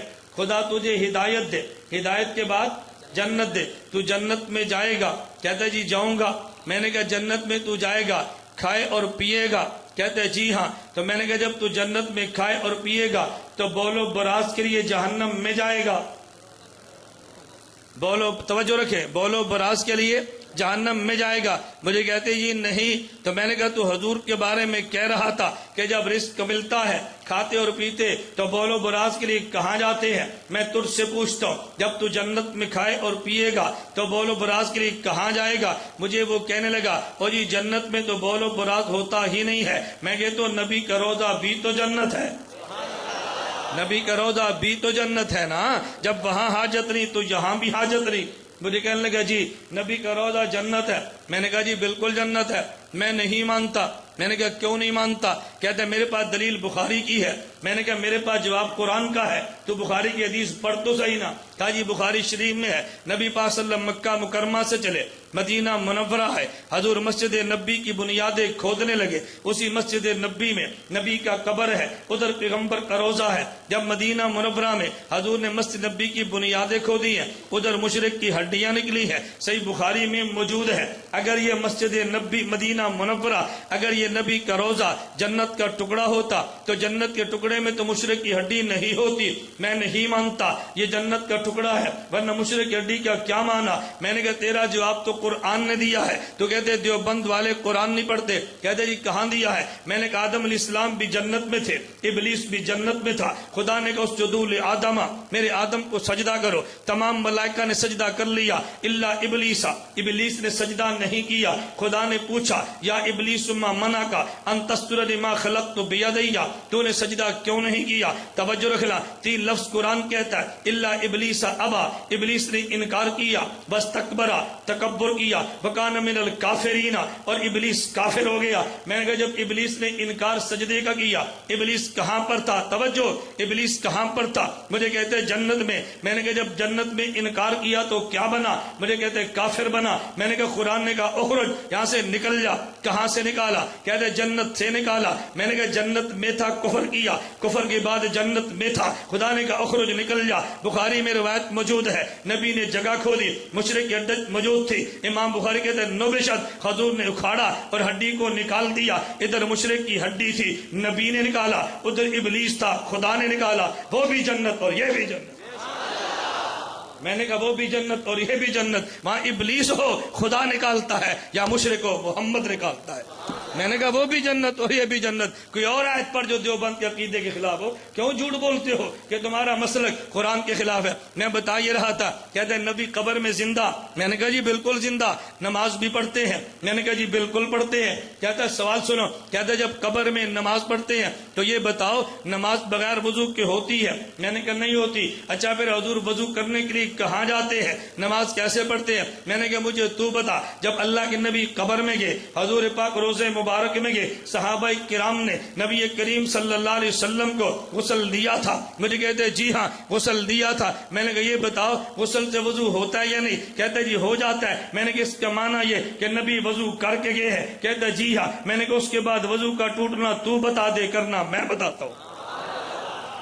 وضو ٹوٹنا بتا تو پھر کرنے کی بات کرنا، جب وضو ٹوٹا ہی نہیں تو کرنے کا کیا معنی ہے؟ اب اس کا کوئی جواب نہیں ہے۔ میں نے کہا دیوبند کا عقیدہ قرآن کے خلاف نہیں ہے، اللہ کے لیے کبھی اس غلط فہمی کے اندر مبتلا نہ ہونا۔ میں خیر بات کہہ رہا تھا، بات یہاں سے چلی تھی، توجہ، دیوبند کا عقیدہ نبی نے خدا کی ذات کو دیکھا بھی ہے، خدا کی بات کو ذہن میں ہے نا، خدا کی ذات کو دیکھا، خدا کی بات کو، یہ مولانا طارق جمیل صاحب نے فرمایا۔ اس پر ایک مولوی صاحب اعتراض کرنے لگے، یہ حدیث ہم نہیں مانتے، یہ قرآن کے خلاف ہے۔ اور پھر قرآن کی آیت پڑھی، قرآن کہتے ہیں لا تدرک الابصار وهو يدرك الابصار وهو اللطیف الخبیر۔ کہتے جی قرآن کہتا ہے لا تدرک الابصار، کوئی بھی آنکھ خدا کو نہیں دیکھ سکتی۔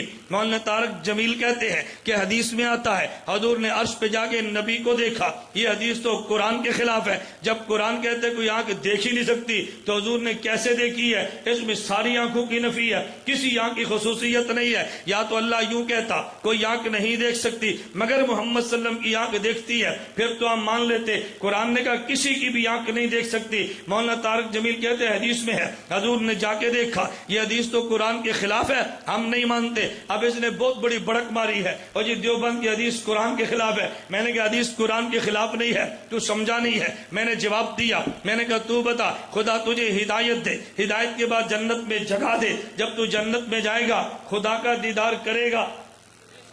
میں نے کہا جب جنت میں جائے گا خدا کا دیدار، کہتے جی کروں گا۔ میں نے کہا کہاں لکھا ہے؟ کہتے حدیث میں۔ میں نے کہا حدیث تو قرآن کے خلاف ہے، نہیں سمجھا، یہ حدیث تو قرآن کے خلاف ہے۔ جب قرآن کہتے ہے کوئی آنکھ نہیں کرے گی تو کیسے کرے گا؟ یہ حدیث تو قرآن کے خلاف ہے۔ اپنے اوپر آئی نا، ہمارے کہتے ہیں مولوی کیا پہ منڈا منڈا ہوتی ہے۔ اب اپنی باری آئی، فور کہنے لگا، کہتے ہیں نہیں نہیں حدیث اور آیت کا مطلب یہ ہے۔ میں نے کہا کیا مطلب ہے؟ کہتے ہیں آیت کا مطلب یہ ہے کوئی بندہ زمین پہ رہتے ہوئے خدا کو نہیں دیکھ سکتا، میں جو خدا کو دیکھوں گا زمین پہ رہتے ہوئے نہیں، میں تو جنت میں جا کے دیکھوں گا۔ میں نے کہا مولانا طارق جمیل صاحب نے کیا فرمایا؟ کہتا جی عرش پہ گئے تو خدا کو دیکھا۔ میں نے کہا تو جنت میں دیکھے تو قرآن کے خلاف نہیں ہے، نبی عرش پہ جا کے دیکھے تو قرآن کے خلاف کیسے ہے؟ تو جنت دو زمین پہ تو جنت میں جا کے دیکھے قرآن کے خلاف نہیں ہے، نبی عرش پہ جا کے دیکھے تو قرآن کے خلاف کیسے ہے؟ میں نے کہا نا اللہ کے قسم دیوبند کا نظریہ کوئی بھی قرآن کے خلاف نہیں ہے۔ اللہ میں بات سمجھنے کی توفیق عطا فرمائے۔ اب مختلف قسم کی الجھنیں آتی ہیں، پھر ایک عقیدہ آ جائے گا، چلیں بات چلی ہے میں کہہ دیتا ہوں مسلک دیوبند کیا ہے۔ ہم خدا کی ذات کو ہر جگہ پہ مانتے ہیں، اپنے پیغمبر کی ذات کو مدینہ منورہ پہ مانتے ہیں۔ ایک بندہ کہنے لگا جی نہیں یہ دیوبند کا نظریہ قرآن کے خلاف ہے۔ میں نے کہا کیا مطلب؟ ہم نے کہا خدا ہر جگہ پہ، کہتا جی قرآن کے خلاف ہے، خدا عرش پہ ہے۔ میں نے کہا تیرا دلیل کیا ہے؟ کہتا ہے مجھے یہ بتاؤ نبی پاک صلی اللہ علیہ وسلم معراج کے لیے کہاں گئے تھے؟ میں نے کہا عرش پہ گئے تھے۔ کہتا اگر خدا ہر جگہ پہ ہوتے نبی عرش پہ کیوں جاتے؟ حضور کا عرش پہ جانا اس بات کی دلیل ہے خدا عرش پہ ہے۔ بتاؤ اللہ کے نبی نے خدا سے گفتگو کہاں کی ہے؟ میں نے کہا عرش پہ جا کے کی ہے۔ کہتا جب ہر جگہ پہ ہے عرش پہ جا کر کیوں بات کی کی ہے،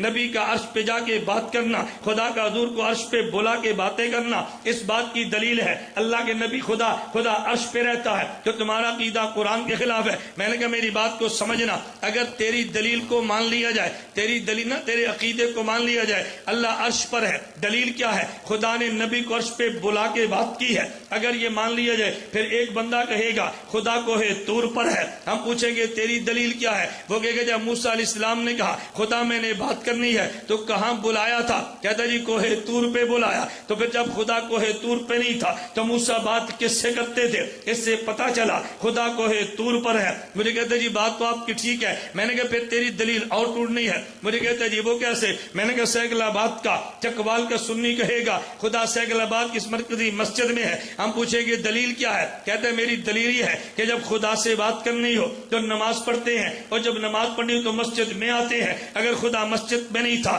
تو میں نے بات کس سے کی ہے؟ میں نے کہا کیا جواب دے گا؟ کہتے ہیں میرے پاس تو جواب نہیں ہے۔ میں نے کہا پھر دیوبند کا عقیدہ بھی سن اور اپنی دلیل کا جواب بھی سن۔ دیوبند کا نظریہ ہے خدا کی ذات ہر جگہ پر ہے، باقی تیری دلیل یہ تھی کہ اگر خدا عرش پہ نہیں ہے، خدا نے حضور کو عرش پہ بلا کے بات کیوں کی ہے؟ دیوبند کا نظریہ ہے، دیوبند کا مسلک ہے تو خدا ہر جگہ پہ، لیکن کس بندے سے کہاں بات کرنی ہے اللہ بندے کی حیثیت کو دیکھ کے فیصلہ کرتے ہیں۔ اگر بندہ مجھ اور تو جیسا ہے تو اس کے لیے انتخاب سیکل آباد کی مسجد کا ہے، اگر بندہ موسیٰ کلیم جیسا ہے انتخاب طور سینا کا ہے، اگر بندہ محمد حبیب جیسا ہے انتخاب عرش معلیٰ کا ہے۔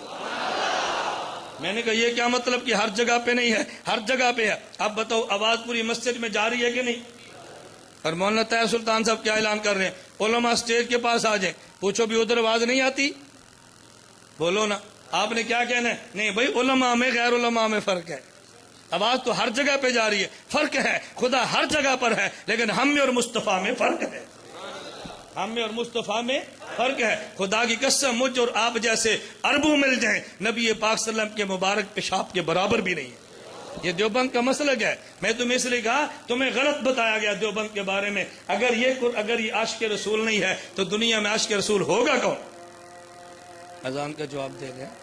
میں کہہ رہا تھا مسلک دیوبند کے لیے میں تمہید باندھ رہا تھا، اور میں بات یہ سمجھا رہا تھا کہ ہم نے عبادت تو کرنی ہے خدا کی، لیکن نہ خدا کی ذات کو دیکھا نہ خدا کی بات کو سنا۔ فرمایا وَأَطِیعُوا الرَّسُولَ، پھر تم میرے پیغمبر کی بات مانو، کیونکہ پیغمبر نے خدا کو دیکھا بھی ہے اور پیغمبر نے خدا کو بولیے پیغمبر نے خدا کو دیکھا بھی ہے اور خدا کی بات کو سنا بھی ہے۔ توجہ رکھنا، میں ایک بات درمیان میں کہنے لگا ہوں۔ جب ہمارا عقیدہ ہے اللہ کے نبی قبر میں زندہ ہیں، میں انشاءاللہ کبھی اس پہ مستقل بیان کروں گا، یہ تو میں درمیان میں صرف آپ کو سکھا رہا ہوں کہ ہمارا عقیدے میں دلائل کتنے پختہ ہے۔ جب ہمارا عقیدہ ہے کہ اللہ کے نبی قبر میں زندہ ہیں، قرآن کریم کی ایک آیت ہے بلا تقولوا، توجہ رکھنا، جس طرز پہ بات میں کہنے لگا ہوں آپ نے شاید کبھی سنی ہو، بلا تقولوا لمن یقتل فی سبیل اللہ اموات بل احیاء ولکن لا تشعرون، جو خدا کے راستے میں قتل ہوئے ان کو مردہ کبھی نہ کہنا۔ توجہ رکھنا، جو خدا کے راستے میں قتل ہوئے۔ جب دیوبند والے اس سے دلیل پکڑتے ہیں، حکیم الامت مولانا اشرف علی تھانوی رحمۃ اللہ علیہ بڑے انوکھے طرز میں استدلال کرتے ہیں۔ فرمایا قرآن کہتا ہے شہید زندہ ہے، ہم کہتے ہیں اس سے بڑھ کے نبی زندہ ہے۔ کیوں کہتے ہیں؟ ایک ہوتا ہے مقتول فی اللہ، ایک ہوتا ہے مقتول فی سبیل اللہ۔ نبی مقتول فی اللہ ہے اور شہید مقتول فی سبیل اللہ ہے۔ جب مقتول فی سبیل اللہ زندہ ہے تو مقتول فی اللہ اس سے بڑھ کے زندہ ہے۔ مقتول فی اللہ، توجہ رکھے، مقتول فی اللہ اور مقتول فی سبیل اللہ کسے کہتے ہیں؟ شہید خدا کو نہیں دیکھتا، خدا کے راستے کو دیکھتا ہے، اور نبی راستے کو نہیں خدا کو دیکھتا ہے۔ تو جس نے خدا کے راستے کو دیکھا اور جان دی ہے اسے مقتول فی سبیل اللہ کہتے ہیں، اور جو خدا کو دیکھ کر جان دے اسے مقتول فی اللہ کہتے ہیں، اسے مقتول فی اللہ۔ ایک مقتول فی سبیل اللہ، ایک مقتول فی اللہ۔ اچھا تعجب ہوتا ہے مجھے، کبھی انسان کی مت ماری گئی ہے۔ ایک مولوی صاحب بیان کر رہے تھے، میں چونکہ بیان سنتا ہوں اس لیے نہیں کہ میں نے ان سے استفادہ کرنا ہے، اس لیے کہ میں نے ان کا جواب دینا ہوتا ہے۔ اب ایک مولوی صاحب تقریر کر رہے تھے، مجھے بہت تعجب ہوا۔ کہتے ہیں یہ کہتے ہیں شہید زندہ ہے، توجہ، کہتے ہیں یہ کہتے ہیں شہید زندہ ہے، کہ جب جنازہ شہید کا پڑھتے ہو تو پھر دعا کیا مانگتے ہو؟ اللہم اغفر لے حین، آگے بولو بولو آگے، کہتے ہیں نا، کہتے ہیں نا، کہو اللہم اغفر لے حینا و حینا، کہتے ہیں زندہ ہے نا، شہید ہوا تو میتنا کیوں کہتے ہو؟ اب دیکھو آپ کا ذہن تو خراب ہونا ہے نا، نوجوان پریشان تو ہوگا نا۔ دلیل کیا دے رہا ہے؟ کہتا ہے شہید زندہ نہیں ہے۔ دلیل کہتا ہے جب شہید کے جنازہ پڑھو تو دعا مانگ اللہم اغفر لے حینا و میتنا، کہتا ہے نہیں، اللہم اغفر لے حینا و حینا، کیوں؟ شہید زندہ ہے، جب زندہ ہے تو میتنا کیوں کہتے ہو؟ کہو نا حینا و حینا۔ میں نے کہا یہ بتا، یہ قرآن پر اعتراض ہے ہمارے اوپر اعتراض ہے؟ نہیں سمجھے کس پر اعتراض ہے؟ قرآن پر ہے نا۔ میں دلیل کا جواب دوں گا، میں صاف کر کے اٹھوں گا، لیکن اعتراض ہم پر ہے قرآن پر۔ شہید کو زندہ کس نے کہا؟ تو یہ اعتراض کس پہ ہو رہا ہے؟ قرآن پہ۔ میں نے کہا پہلی بات، یہ دیوبند پر اعتراض نہیں ہے، قرآن پر ہے۔ میں نے کہا مولوی صاحب جو دوسرا تم اعتراض ڈال رہے ہو نا اس نوجوان طبقے کو، غلط دین سازی کرتے ہو۔ کیا کہتے ہیں؟ اللہم اغفر لے حینا و حینا۔ میں نے کہا آگے چلو، اللہم اغفر لے حینا و میتنا و شاہدنا، بولو شاہدنا۔ میں نے پوچھا جنازہ کس کا ہے؟ یہ سامنے موجود ہے یا غائب ہے؟ کہتے ہیں موجود ہے۔ تو میں نے کہا نا شاہدنا و شاہدنا، یہ غائب نا تو نے کیوں کہا؟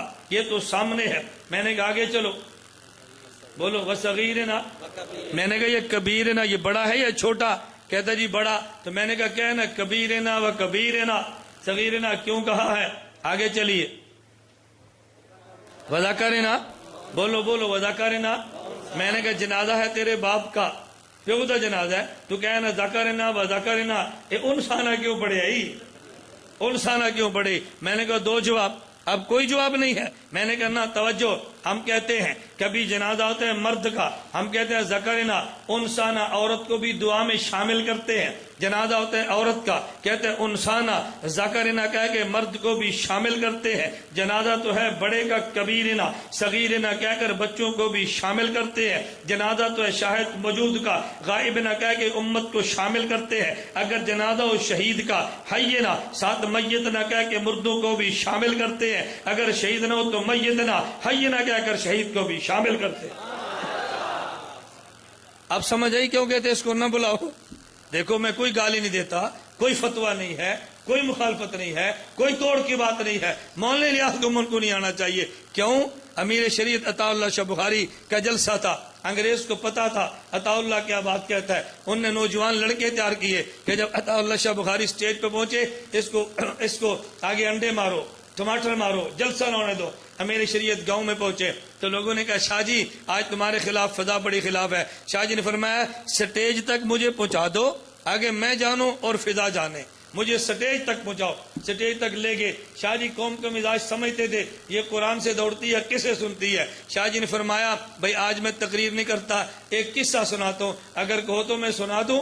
وہ مارنے والے جو آئے تھے انہوں نے کہا جی قصے سناؤ، قصے کی خیر ہے، ہمیں ڈر تو قرآن سے قصوں سے تو نہیں ہے نا۔ شاہ جی سناؤ قصہ۔ شاہ جی فرمانے لگے ایک آدمی ذمہ دار تھا، ملک تھا، چودھری تھا، لیکن نابینا تھا۔ اس کے گھر میں عورت آئی جس سے نکاح تھا، وہ نہایت بدصورت، کالی اور کلوٹی تھی۔ گاؤں میں ایک آدمی آیا، اس نے کہا میرے پاس سرما ہے، 10 دن 2 سلائیاں ڈالو، مادرزاد اندھا بھی ٹھیک ہو جاتا ہے۔ وہ چودھری نے کہا جاؤ جا کے سرما لاؤ۔ وہ گئی باہر، اس نے دیکھا وہ سرما بیچ رہا تھا۔ اس نے کہا کس لیے؟ اس نے کہا مادرزاد اندھا بھی ٹھیک ہو جاتا ہے۔ اس نے کہا سرما کتنے کا ہے؟ اس نے کہا 4 آنے کا۔ کہا 1 روپیہ لے، اس بدگوم کو چھوڑ دا۔ وہ چلا گیا۔ چودھری نے پوچھا وہ سرما لائی ہو؟ اس نے کہا پاگل ہے تو ملک صاحب، کبھی نبینے مادرزاد بھی سرمے سے ٹھیک ہوئے ہیں۔ بیوقوف نعرے لگا رہا تھا، چلا گیا۔ شاہ جی نے فرمایا کیوں؟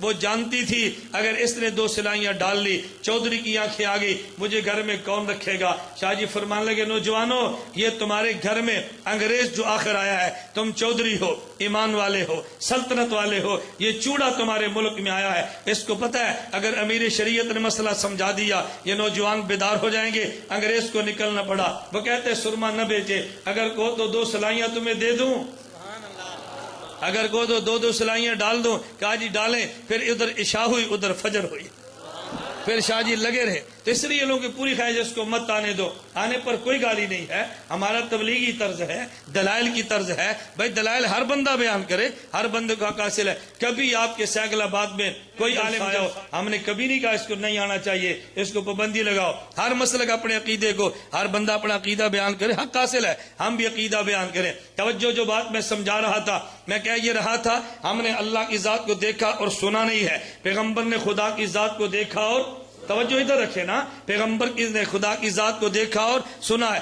اس لیے خدا نبی سے بات کرتا ہے, نبی امت سے بات کرتا ہے. توجہ رکھنا, نبی امت سے بات کرتا ہے. میں یوں کہتا ہوں, اللہ نے نبی کو قرآن دیا, نبی نے صحابہ کو دیا, خدا نے حدیث پیغمبر کو دی ہے, پیغمبر نے صحابہ کو دی ہے, خدا دے دین نبی کو دیا. توجہ رکھے, خدا دے دین نبی کو دیا, نبی نے دین صحابہ کو دیا. میں دوسرے لفظوں میں یوں کہتا ہوں, خدا نبی کو نمائندہ مصطفیٰ, نبی کو نمائندہ خدا کہتے ہیں, صحابی کو نمائندہ مصطفیٰ کہتے ہیں. قرآن چاہیے تو نبی ملے گا, حدیث چاہیے تو صحابی ملے گا. نبی قرآن کا لفظ بھی دے گا, قرآن کا معنی بھی دے گا, صحابی لفظ قرآن بھی دے گا, معنی قرآن بھی دے گا. ایسے اختلافات پیدا ہوتے ہیں. بعض لوگ کہتے ہیں ہم قرآن تو مدینے والے نبی سے لیں گے, معنی قادیان سے لیں گے. دیوبند والے کہتے ہیں لفظ بھی مدینے کا نبی دے گا اور معنی بھی مدینے کا نبی دے گا, معنی بھی مدینے کا نبی دے گا. نبی آگے صحابی کو دیتا ہے, صحابی امت کو دیتا ہے. اس لیے ہم نے کہا نبی نمائندہ خدا ہے, صحابی نمائندہ مصطفیٰ ہے. توجہ, میں ایک جملہ کہتا ہوں, میرے جملے کو دل کی تختی پہ نوٹ کرو. نبی نمائندہ خدا ہے, صحابی نمائندہ مصطفیٰ ہے. پھر میں یوں کہتا ہوں, خدا کے نمائندے دیکھو, تعداد 1,24,000 ہے. اگر نبی کے نمائندے دیکھو, صحابہ کی تعداد بھی 1,24,000 ہے. جتنے نمائندے خدا کے تھے اتنے نمائندے مصطفیٰ کے دے. خدا نے بتا دیا میرے پیغمبر تجھ پہ میری نمائندگی ختم ہے, تیرے صحابہ پہ تیری نمائندگی ختم ہے. اگر تیرے بعد کو میرا نمائندہ مانے وہ ایمان والا نہیں ہے, صحابہ کے بعد کو تیرا نمائندہ مانے وہ بھی ایمان والا نہیں ہے. جتنے نمائندے میرے اتنے نمائندے تیرے. یہ خدا نے اپنے پیغمبر کو اعزاز دیا ہے. میں کہہ یہ رہا تھا کہ اللہ نبی سے بات کرتا ہے, نبی صحابہ سے بات کرتے ہیں. خدا نبی کو دین دیتا ہے, نبی صحابہ کو دین دیتے ہیں. توجہ, میں ایک جملہ کہنے لگو. اب اگر بات کرنی ہو تو دیوبند والے کہتے ہیں بھائی نماز کون سی, ہم نے کہا صحابہ والی. روزہ کون سا, ہم کہتے ہیں صحابہ والا. لوگ کہتے ہیں یہ کیا بات ہوئی بھائی, تم نبی والی نماز کیوں نہیں کہتے. میں نے کہا نا, یہ ہماری نماز صحابی والی ہے. کہتے ہیں نبی والی کیوں نہیں کہتے. میں نے کہا ایک مسئلہ امام کا, ایک مسئلہ مقتدی کا. جھگڑا امام کی نماز میں نہیں, جھگڑا تو مقتدی کی نماز میں ہے. امام تیرا بھی فاتحہ پڑھتا ہے, امام میرا بھی فاتحہ پڑھتا ہے. مقتدی تیرا پڑھتا ہے, میرا نہیں پڑھتا. تو جھگڑا امام کی نماز میں ہوتا, پیش امام کی نماز پڑھتے, پیش امام کی نماز کرتے. جھگڑا مقتدی کی نماز میں تھا, پھر پیش صحابہ کو کر. نہیں سمجھے, پیش کس کو کر, صحابہ. جس نماز میں جھگڑا ہے اس کو پیش کر. اس لیے ہم نے کہا نماز کون سی, صحابہ والی. تراوی کون سی, بولو کون سی, صحابہ والی. کہتے ہیں نہیں نبی والی. ہم نے کہا کوئی دلیل پیش کرو, دلیل پیش کرو. مسئلہ کہ دیوبند کیا نماز صحابہ, کہتے جی میرے پاس دلیل ہے. میں نے کہا کون سی, کہتے جی ہماری دلیل ہے قرآن حدیث صحیح بخاری میں ہے. نبی پاک صلی اللہ علیہ وسلم نے فرمایا, اللہ کے پیغمبر نے فرمایا صلو کما رأیتمونی اصلی, نماز ایسے پڑھو جیسے تم نے مجھے پڑھتے دیکھا. تو میں نے کہا پھر, کہتے ہیں ایسی پڑھو نا جیسے نبی نے پڑھی ہے. میں نے کہا ہمیں تو خطاب نہیں ہے. کہتا کیوں نہیں ہے. میں نے کہا کیا حضور نے خطاب فرمایا. کہتے ہیں حضور نے فرمایا صلو کما رأیتمونی اصلی, نماز ایسے پڑھو جیسے مجھے پڑھتے دیکھا. میں نے کہا ہم نے تو دیکھا ہی نہیں ہے, ہم کیسے پڑھے. کہتے جی پھر کیا مطلب. میں نے کہا یہ خطاب ہے صحابہ کو, صحابی یوں پڑھے جیسے نبی نے پڑھی ہے, ہم یوں پڑھے جیسے صحابی نے پڑھی. ہاں, نبی صحابی نبی کو دیکھتا ہے, بعد والا صحابی کو دیکھتا ہے. ہماری نماز صحابہ والی, صحابی کی نماز نبی والی.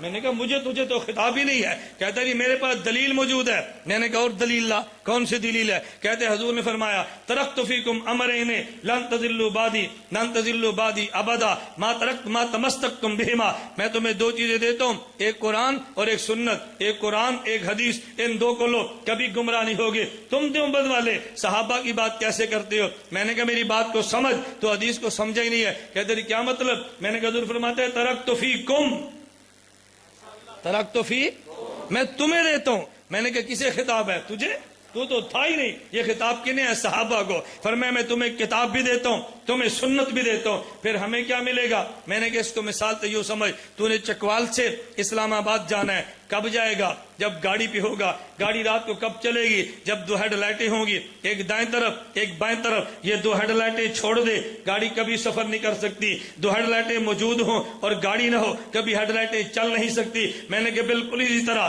وہ گاڑی جس نے تجھے جنت تک لے کر جانا ہے، ایک ہیڈ لائٹ کا نام قرآن ہے، ایک کا نام سنت ہے، اور یہ قرآن و سنت والی دو لائٹیں جس گاڑی پہ سجی ہیں اس کا نام صحابہ ہے۔ اس کا نام کیا ہے؟ صحابہ۔ یہ قرآن و سنت جنت کا راستہ دکھاتے ہیں جب نیچے گاڑی صحابہ والی موجود ہو، ورنہ نہیں دکھاتے۔ میں بتا یہ رہا تھا، خدا نے قرآن نبی کو دیا، پیغمبر کو دین دیا۔ پیغمبر نے دین کن کو دیا؟ صحابہ کو۔ لیکن صحابہ نے نبی کے دین کو لیا، پوری دنیا میں پھیلا دیا، پوری دنیا میں پھیلا دیا۔ لیکن دین کیسے پھیلایا؟ لکھ کر نہیں دیا، زبانی دیا۔ نماز لکھ کر نہیں دی، نماز بتائی ہے کہ نماز کیسے پڑھو، نماز کیسے پڑھو۔ صحابہ کیسے کہتے؟ آپ تبلیغ جماعت والے جملہ سنتے رہتے ہیں، تبلیغ جماعت والے کہتے صحابہ کہتے تھے ہماری طرح بن جو ہماری طرح۔ یہ نہیں کہتے کونو مثل نبینا، کہتے کونو مثلنا۔ صحابہ یہ نہیں کہتے تھے ہمارے نبی کی طرح بنو، کو ہماری طرح بنو۔ کیوں؟ ہم صحابہ کی طرح، صحابی نبی کی طرح۔ یہ صحابہ کی دعوت تھی۔ خیر جو میں بات سمجھانے اس کو سمجھو۔ اللہ کے نبی نے صحابہ کو دین دیا، لکھا نہیں ہے، صحابہ نے دین دنیا میں پھیلا دیا ہے، اور خدا کو اتنا پسند آیا۔ اللہ کے علم میں تھا کل کو اعتراض میرے پیغمبر پہ شاید کم ہوگا، پیغمبر کے صحابہ پہ زیادہ ہوگا۔ قرآن مکہ سے چلا مدینہ، مکہ سے اترنا شروع ہوا، مدینہ میں ختم ہوا۔ جب مکہ کی باری آئی قرآن نے یوں کہا، میرے پیغمبر اعلان یوں کرو، لکم دینکم ولی دین، دین نی لکم دینکم ولی دین۔ پیغمبر کہہ دے یہ دین میرا ہے۔ اور جب مدینہ منورہ میں آئے، حضور دنیا سے جانے لگے، فرمایا میرے پیغمبر اب اعلان یوں کر، الیوم اکملت لکم دینکم۔ مکہ ہے تو کہہ دے دین میرا ہے۔ مدینہ پہنچے اب کہہ دے دین صحابہ کا ہے، اب کہہ دے دین صحابہ کا ہے۔ اب تو نے جانا ہے، یہی پیچھے بچیں گے۔ اب نہ کہنا دینی، اب کہنا دینکم۔ بعد والے کو پتا چلے کہ جب مکہ میں تھا تو صرف دین محمد کہا، جب صحابہ جڑے ہیں تو پھر دین صحابہ کہا ہے۔ تو حضور نے صحابہ کو دیا، صحابہ نے آگے امت کو دیا، لیکن صحابہ نے لکھا نہیں ہے۔ نماز پڑھ کے دکھائی ہے، لکھ کر نہیں دکھائی۔ حج کر کے دکھایا، لکھ کر نہیں دکھایا۔ ضرورت تھی کہ لکھ دیا جائے، اس کے لیے خدا نے پیدا کیا نعمان بن ثابت، امام اعظم ابو حنیفہ رحمت اللہ علیہ کو۔ اور کہاں پہ؟ کوفہ میں۔ توجہ رکھنا، کہاں پہ؟ کوفہ میں۔ لوگ کہتے ہیں مکہ مدینہ کیوں نہیں؟ میں نے کہا نہیں، کوفہ چاہیے تھا، مکہ نہیں، کوفہ چاہیے تھا۔ مجھے ایک بندہ کہتے کیوں؟ میں نے کہا حضور مکہ سے چلے تو کہاں آئے؟ مدینہ۔ نبی کے پہلے جانشین ابو بکر صدیق رضی اللہ عنہ مدینہ، نبی کے دوسرے جانشین حضرت عمر بن خطاب مدینہ، نبی کے تیسرے جانشین حضرت عثمان بن عفان مدینہ منورہ، نبی کے چوتھے جانشین علی بن ابی طالب کہاں پہ؟ کوفہ۔ مدینہ سے چلے تو کوفہ چلے گئے۔ پھر میں یوں کہتا ہوں خدا نے جو دین دیا وہ پیغمبر کے سینے میں ہے، نبی کا دین صدیق کے سینے میں ہے، صدیق والا، عمر کے سینے میں عمر والا، عثمان کے سینے میں عثمان کا دین، حضرت علی کے سینے میں علی مدینہ میں نہیں کوفہ میں تھے۔ جب آخری خلیفہ راشد کوفہ سے جا رہا ہے، آگے نبی اور صحابہ کا وارث پھر کہاں پیدا ہونا چاہیے؟ اس لیے میں کہتا ہوں جو خلیفہ راشد کی جائے شہادت ہے وہ میرے امام کی جائے ولادت ہے، جو چوتھے خلیفہ کی جائے شہادت ہے وہ میرے امام کی جائے ولادت ہے۔ جہاں سلسلہ رکا ہے وہیں سے چل پڑے گا۔ یہاں تک آئے تھے دین پھیلانے والے، اب آیا دین لکھ کے دینے والا۔ اب امام ابو حنیفہ نے کیا کیا؟ وہ لمبے سفر نہیں، یہ لکھوایا، ایک مسئلہ، دوسرا مسئلہ، تیسرا مسئلہ لکھواؤ۔ حضرت امام حنیفہ کو خواب آیا، مناقب موفق میں خواب موجود ہے۔ امام صاحب نے خواب دیکھا، نبی پاک صلی اللہ علیہ وسلم کی قبر میں گیا ہوں، حضور کی کڑیاں مبارک بکھری پڑی ہیں، جمع کیا اور سینے سے لگا لیا۔ امام حنیفہ نے شاگرد کو بھیجا، جاؤ ابن سیرین کے پاس جاؤ، وہ تعبیر کے امام کے فن تعبیر کے امام ہیں، جاؤ ان سے جا کے مسئلہ پوچھو اور پوچھو اس خواب کی تعبیر کیا ہے، میرا نام نہ بتانا۔ وہاں گئے اور ابن سیرین کو امام صاحب کے شاگرد نے خواب بتایا۔ کہا کس نے دیکھا ہے؟ اس نے کہا جی خواب دیکھنے والے نے کہا میرا نام نہ بتانا۔ فرمایا تم نہ بتاؤ، یہ خواب ابو حنیفہ کے علاوہ کون دیکھ سکتا ہے؟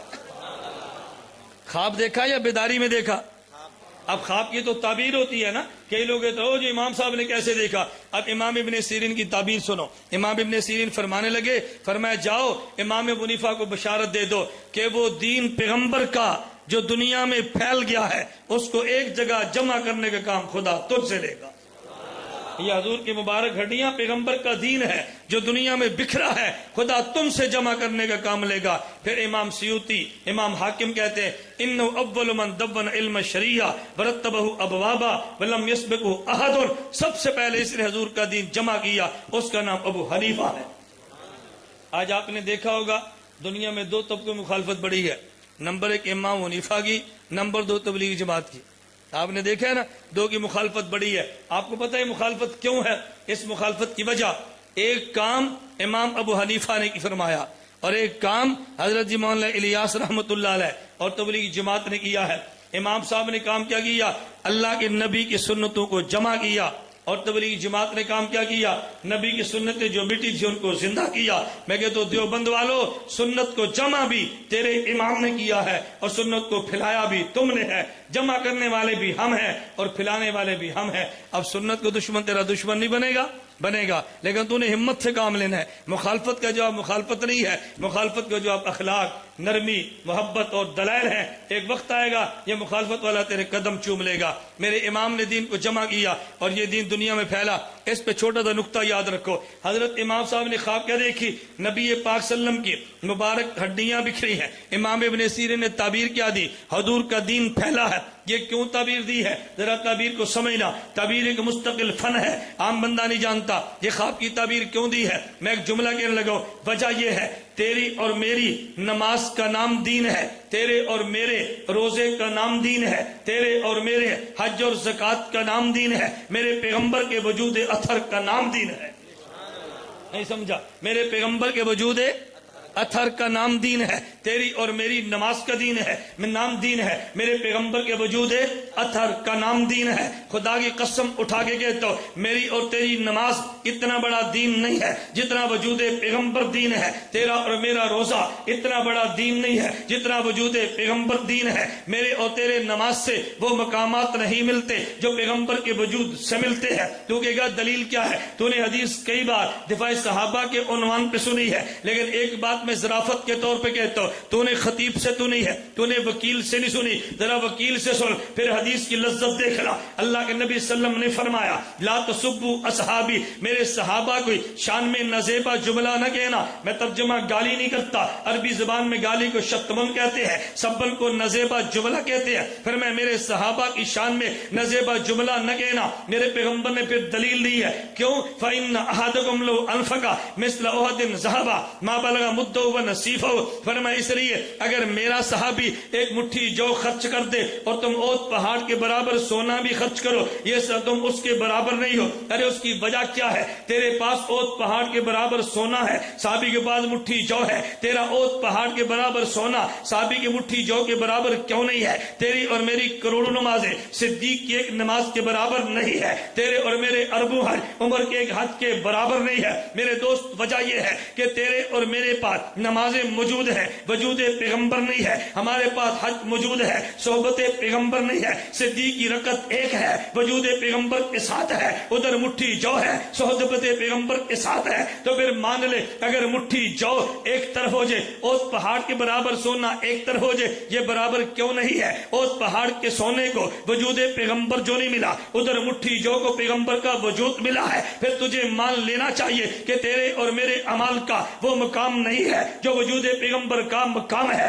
یہی وجہ ہے کعبہ کو دیکھ لے وہ عظمت نہیں ہے، مسجد کو دیکھ لے وہ عظمت نہیں ہے، جو وجود پیغمبر کی برکت کی وجہ سے خدا مقام دیتا ہے۔ دیوبند کا مسلک اور عقیدہ ہے کہ جس کو حالت ایمان میں پیغمبر کی صحبت ملی ہے، اس کو ایک نماز بھی نہ ملی ہو، ایک روزہ بھی نہ پڑا ہو اور وہ دنیا سے چلا جائے، خدا کی قسم اٹھا کے گئے تو مسلک دیوبند ہے۔ اگر وجود پیغمبر کی صحبت ملی ہے، حالت ایمان میں ملی ہے، کروڑوں نمازیں ایک طرف ہو جائے یہ بالا ہے، کروڑوں روزے ایک طرف ہو جائے یہ بالا ہے، کروڑوں سجدے ایک طرف ہو جائے یہ آلہ ہے۔ وجہ یہ ہے تیرے پاس نمازیں ہیں، ادھر وجود پیغمبر ہے، ادھر روزے ہیں، ادھر وجود پیغمبر ہے، تیرے پاس حج ہے، مجھے وجود پیغمبر ہے۔ پھر مان لے تیری اور میری نماز کا نام دین ہے، پیغمبر کے پورے وجود کا نام دین ہے، حضور کے پورے۔ اب پھر عقیدہ سن، اب پھر عقیدہ سن، مسلک دیوبند سن۔ لوگ پتہ کیا کہتے ہیں؟ جن نماز کا وسیلہ دے کے خدا سے مانگ لو، روزے کا وسیلہ دے کے خدا سے مانگ لو، تلاوت کا وسیلہ دے کے خدا سے مانگ لو، نبی کا وسیلہ نہ دینا۔ میں نے کہا کیوں؟ توجہ، کیوں بھئی وجہ بتا؟ کہتے ہیں نماز کا وسیلہ جو دیتے ہو مجھے وجہ بتا، روزے کا وسیلہ جائز ہے مجھے وجہ بتا، اگر تلاوت کا وسیلہ جائز ہے تو وجہ بتا کیوں جائز ہے۔ ایک بندہ کہتے ہیں اس لیے کہ نماز پڑھنے سے خدا کا قرب ملتا ہے، روزے رکھنے سے خدا کا قرب ملتا ہے، حج کرنے سے خدا کا قرب ملتا ہے، وہ اعمال جن سے خدا کا قرب ملے اس کا وسیلہ دے کے خدا سے مانگ سکتا ہے۔ میں نے کہا پھر یہ بھی اگر دلیل ہے تو پھر میں کہتا ہوں ہاں نماز سے خدا کا وسیل خدا کا قرب ملتا ہے، میں مانتا ہوں روزے سے خدا کا قرب ملتا ہے، لیکن خدا کی قسم اٹھا کے کہتا ہوں کروڑوں نمازوں سے وہ خدا کا قرب نہیں ملتا جو وجود پیغمبر سے ملتا ہے۔ مجھے ایک بندہ کہنے لگا او جی نماز کا وسیلہ، توجہ، حضور کا وسیلہ دے سکتے ہیں؟ میں نے کہا مجھے تو بتا، نماز کا وسیلہ دے سکتے ہیں؟ مجھے کہتا جی دے سکتے ہیں، توجہ دے سکتے ہیں۔ میں نے کہا اچھا نماز کہاں سے آئی؟ کہتا ہے عرش سے۔ میں نے کہا خود آئی یا حضور لائے ہیں؟ بولنا، خود آئی یا حضور لائے ہیں؟ میں نے کہا جو آئی اس کا وسیلہ دے سکتا ہے اور جو لایا ہے اس کا وسیلہ نہیں دے سکتا۔ نبی کو چھوڑ دے نماز آتی کیسے؟ قرآن کا وسیلہ دے سکتا ہے؟ کہا جی دے سکتے ہیں۔ میں نے کہا ملا کیسے ہے؟ کہتے جی پیغمبر کے وجود سے۔ میں نے کہا حضور کو نکال دے قرآن ملتا ہے؟ کہتے نہیں۔ میں نے کہا پھر سہکل آباد کے دوستو میرے جملے کو دل کی تختیوں پہ نوٹ کرو، میں کہتا ہوں تجھے قرآن ملا پیغمبر کی وجہ سے ملا، میں اس کو یوں کہتا ہوں خود قرآن کا وسیلہ بھی پیغمبر کی ذات ہے۔ نہیں سمجھا؟ خود قرآن کا وسیلہ بھی، بولو نا، خود روزہ بھی پیغمبر کی ذات، روزے کا وسیلہ، نماز کا وسیلہ پیغمبر کی ذات ہے۔ اس سے بڑھ کے میں جملہ کہتا ہوں، اللہ کرے تمہیں سمجھ آ جائے، میں کہتا ہوں خود وسیلے کا وسیلہ بھی پیغمبر کی ذات ہے۔ نبی نہ ہوتا تجھے وسیلے کا مسئلہ ہی نہ ملتا، وسیلے کا وسیلہ بھی پیغمبر کی ذات ہے۔ شان محمد مصطفیٰ، عظمت محمد مصطفیٰ، خلافت راشدہ۔ بتاؤ مل سکتا تھا وسیلے کا مسئلہ؟ تو وسیلے کا وسیلہ بھی تو حضور کی ذات ہے، ان کا وسیلہ نہیں دیتا، امال کا دیتا ہے۔ میں نے کہا کہ امت کے عقیدے برباد کرتا ہے، اور ظالم ایک نبی کی ذات بچتی ہے اس کو ہم سے نہ توڑو، ایک حضور کی ذات بچتی ہے اس سے ہمیں مت کاٹو، اور دیوبند والے اس سے کٹنے کے لیے تیار بھی نہیں ہے انشاءاللہ۔ کٹ جائیں گے آپ؟ نہ، نہیں ہو سکتا۔ نبی کی ذات ہم کیسے چھوڑ دیں؟ حضور کی ذات پہ جان فدا ہے، خدا کی قسم مال فدا ہے، سب کچھ فدا حضور کی ذات پہ، ہم نبی کو نہیں چھوڑ سکتے۔ نبی نے ہمارے لیے بیٹیوں کو طلاق دلوائی ہے، پیغمبر نے ہمارے لیے مکہ کو چھوڑا ہے، نبی نے ہمارے لیے اپنے صحابہ کو شہید کروایا ہے، حمزہ کے جسم کے ٹکڑے کروائے ہیں، اپنے پاؤں سے خون نکلوایا، اس نبی کو ہم چھوڑ دیں؟ یہ کیسے ممکن ہے؟ میاں والی ایک جگہ میرا بیان تھا تو میرے میزبان مجھے فرمانے لگے مولانا صاحب 70% مجمع آج ان کا ہے، آپ تھوڑا سا نا خیال کرنا، 70% مجمع ان کا ہے، تھوڑا سا خیال کرنا۔ بخاری شریف کی آخری حدیث کا سبق تھا، میں نے کہا پھر تو مجھے مسئلہ ہی وہ بیان کرنا چاہیے جو ان کا ہے تاکہ 70% تو ٹھیک ہو نا۔ مجھے کہتے نہیں آپ پھر بھی تھوڑا سا خیال فرمائیں۔ میں نے کہا چلیں میں خیال فرما لیتا ہوں۔ میں نے تقریباً 40 منٹ 45 منٹ بخاری کی آخری حدیث پہ درس دیا، بیان کیا۔ جب میں نے سمجھا نا ان کو مسئلہ سمجھ آ گیا ہے، میں نے کہا بات سمجھ آئی ہے؟ کہتے ہیں سمجھ آ گئی ہے، چہرے خوش ہو گئے۔ میں نے کہا اللہ تم سب کو مدینہ لے جائے۔ مجھے کہتے ہیں اللہ آپ کو بھی لے جائے، اللہ آپ کو بھی لے جائے۔ میں نے کہا اللہ آپ سب کو مدینہ منورہ لے جائے۔ کہتے ہیں آمین۔ میں نے کہا تمہارے صدقے خدا مجھے بھی لے جائے۔ کہتے ہیں آمین۔ میں نے کہا کچھ شرم کرو، کچھ حیا کرو۔ ان کو بڑا تعجب ہوا، ہم اس کے لیے دعا کرتے ہیں اور یہ کہتے ہیں شرم و حیا کرو۔ میں نے کہا خدا تمہیں مدینہ لے جائے۔ تم نے کہا آمین۔ میں نے کہا تمہارے صدقے مجھے لے جائے۔ تم نے کہا آمین۔ میں ابھی کہتا نا حضور کے صدقے لے جائے، تم نے کہنا شرک ہے۔ نہیں سمجھے؟ میں نے کہا کچھ حیا کرو، تمہارا وسیلہ دے کر میں نے دعا مانگی تو آمین، نبی کا وسیلہ دے کر مانگو تو شرک ہو جانا ہے۔ میں نے کہا مولانا صاحب یہ تمہارے 70% بیٹھے ہیں جن فقیروں کو یہ بھی نہیں پتا ہمارا نظریہ کیا ہے۔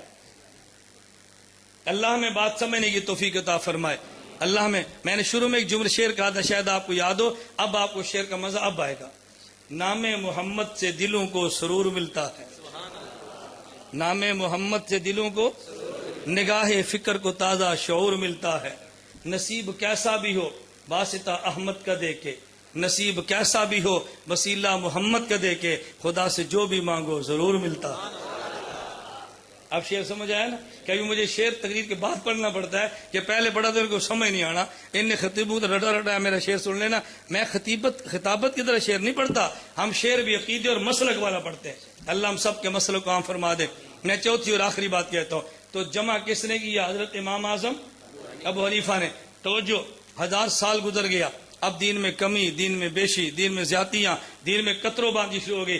اب خدا نے علماء دیوبند کو پیدا کیا. کس کو پیدا فرمایا؟ علماء دیوبند کوئی نیا مسلک نہیں ہے، تسلسل کا نام ہے. میرے نبی نے دین کامل صحابہ کو دیا، صحابہ نے دین کو پھیلا دیا. اللہ امام ابو حنیفہ نے دین کو لکھ کے دے دیا. اس کو ہم یوں کہتے ہیں تکمیل دین پیغمبر نے فرمائی ہے. کیا فرمائی ہے؟ تکمیل دین پیغمبر نے فرمائی ہے. اور تمکین دین، دین کو پھیلانا صحابہ نے فرمائی ہے. تدوین دین، لکھنے والا کام امام ابو حنیفہ نے کیا ہے. تطہیر دین علماء دیوبند نے کیا ہے. کوئی کیڑا آتا ہے اور کہاں پہ؟ پتھر پہ، پتے پہ. اور کوئی کیڑا آتا ہے جڑوں میں. جو جڑوں میں آئے دیوبند والے سپرے کر کے اس کو بھی الگ کرتے ہیں اور سنت کا درخت رہنے دیتے ہیں. اگر کوئی کیڑا بدعت والا پتے پہ آئے اس کو بھی ختم کرتے ہیں اور سنت کے پتوں کو بہاریں دلا دیتے ہیں. علماء دیوبند کا کام کیا ہے؟ نہ دین میں کمی برداشت کرتے ہیں، نہ دین میں زیادتی برداشت کرتے ہیں. جیسے دین حضور نے دیا، جیسے صحابہ نے پھیلایا، جیسے امام نے لکھا، اسی دین کو امت کے سامنے پیش کرتے. تو مسلک دیوبند کا خلاصہ کیا ہے؟ تطہیر دین. کیا خلاصہ ہے؟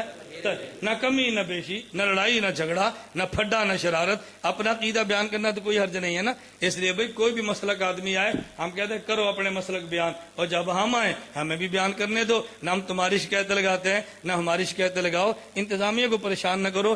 میں کبھی نہ حضرات سے کہتا ہوں، میں کسی مقام پر جاؤں نا کو بھی انتظامیہ والے، میں کہتا ہوں کہ ان کو پتہ نہیں ہے، وہ ہمیں جانتے نہیں ہیں، تو وہ تو بے قصور ہیں. وہ یہ جلسہ نہیں ہوگا نہ بلاؤ. ان کو کیا پتا؟ ان کو ایک بندہ درخواست دیتا ہے یہ مولوی بہت شرارتی ہے، بہت پھٹے باز ہے، سائیکل آباد میں لڑائی ہو جائے گی، حالات بہت خراب ہوں گے. تو بتاؤ انہوں نے کہنا نا جلسہ نہ کرو؟ بتاؤ وہ تو کہیں گے. میں ایک جگہ قصور ایک جلسے میں گیا تو مجھے ایک ساتھی نے کہا آج تو وہاں بہت پولیس آئی. میں نے کہا مجھے اسٹیج تک پہنچاؤ. میں اسٹیج پر چلا گیا. میں نے ان سے کہا بھائی تمہارا ایس ایچ او، تمہارے پولیس والے کتنے اچھے ہیں. لوگوں کو بڑا حیران ہوا. میں نے کہا تھانے میں فون کرو، 2 ڈاکو آپس میں لڑے ہیں تو تھانے والے آتے ہیں کہ نہیں؟ ڈاکو لڑے ہیں آتے ہیں. اور یہ پتہ چلے کہ علماء لڑ رہے ہیں تو علماء خون قیمتی ہے، یہ جلدی آئے ہیں. یہ تو بہت اچھے لوگ ہیں. یہ تو ہماری حفاظت کی رہے کہ لڑ نہ پڑے، ان کی جان ضائع نہ ہو. تو حفاظت والوں کو تو شکریہ ادا کرنا چاہیے. اس لیے میں ان کا بھی شکریہ ادا کرتا ہوں. اپنی انتظامیہ سے بھی گزارش کرتا ہوں بھئی ہمیں سنا کرو. ہم آپ کے ہیں، آپ ہمارے ہیں. ہمارا کوئی تنازع، ہمارا کوئی لڑائی نہیں ہے. ہم آپس میں لڑائی جھگڑے کریں گے. امریکہ بیٹھ کے تماشے دیکھے گا کہ شکر ہے پاکستان کی عوام پولیس اور فوج سے لڑنا شروع ہو گئی ہے. ہماری آپس کی لڑائیاں مناسب نہیں ہیں. اللہ مجھے اور آپ سب کو شریعت اور سنت کے مطابق عمل کی توفیق عطا فرمائے. وآخر دعوانا ان الحمدللہ رب العالمین. میری آپ سے گزارش ہے ابھی آپ دعا سے فارغ ہوں گے، نماز ہوگی، جو بھی نظم ہے، اس کے بعد باہر ہماری کتابیں موجود ہوگی. میری آپ سے گزارش ہے ان کتابوں کو آپ ضرور خریدیں. مسلک کی کتابیں ہیں، سی ڈیز ہیں، پوسٹر ہیں، کتابیں ہیں. اور کتابیں لے سکیں نہ نہیں، ایک نماز کی کتاب آپ ضرور ہر ساتھی لے کر جائے. اس کتاب کا نام ہے نماز اہل سنت والجماعت. کیا نام ہے؟ یہ کتاب ہر ساتھی کے گھر میں پہنچے. ہماری بڑی خواہش ہے آپ اس کتاب کو ضرور لیں. باقی لٹریچر بھی دیکھ لیں. آپ درود پاک پڑھیں اور دعا کر لیں. الحمدللہ رب العالمین والصلاۃ والسلام علی رسولہ وعلی آلہ واصحابہ اجمعین. اے مولا کریم ہم سب کے گناہوں کو معاف فرما دے. اے اللہ خطاؤں سے درگزر فرما دے. اے اللہ جائز حاجات کو پورا فرما دے. اے اللہ مشکلات کو دور فرما دے. مولا کریم جتنے حضرات تشریف لائے ہیں تمام کا نا قبول فرما لے. اے اللہ بیماروں کو صحت عطا فرما دے. اللہ مقروضوں کے قرض ادا فرما دے. اللہ جو دنیا سے جا چکے ان کی مغفرت فرما دے. اے میرے مولا کریم جو بے گناہ اسیر ہیں ان کو رہائی عطا فرما دے. اے اللہ جو ہم نے دعائیں مانگی اپنے فضل و کرم سے قبول فرما لے. عافیت کے ساتھ دین کی خدمت کے لیے قبول فرما. دنیا آخرت کی خوشیاں عطا فرما. اے اللہ جو مانگا وہ بھی عطا فرما، جو نہیں مانگا بن مانگے عطا فرما. اے مولا کریم کہ ہمارا خاتمہ ایمان پہ فرما. قیامت کے دن حضور اکرم صلی اللہ علیہ وسلم کی ہم سب کو شفاعت نصیب فرما. وصلی اللہ تعالی علی رسولی خیر خلقہ محمد و آلہ اصحابہ اجمعین برحمتک یا ارحم.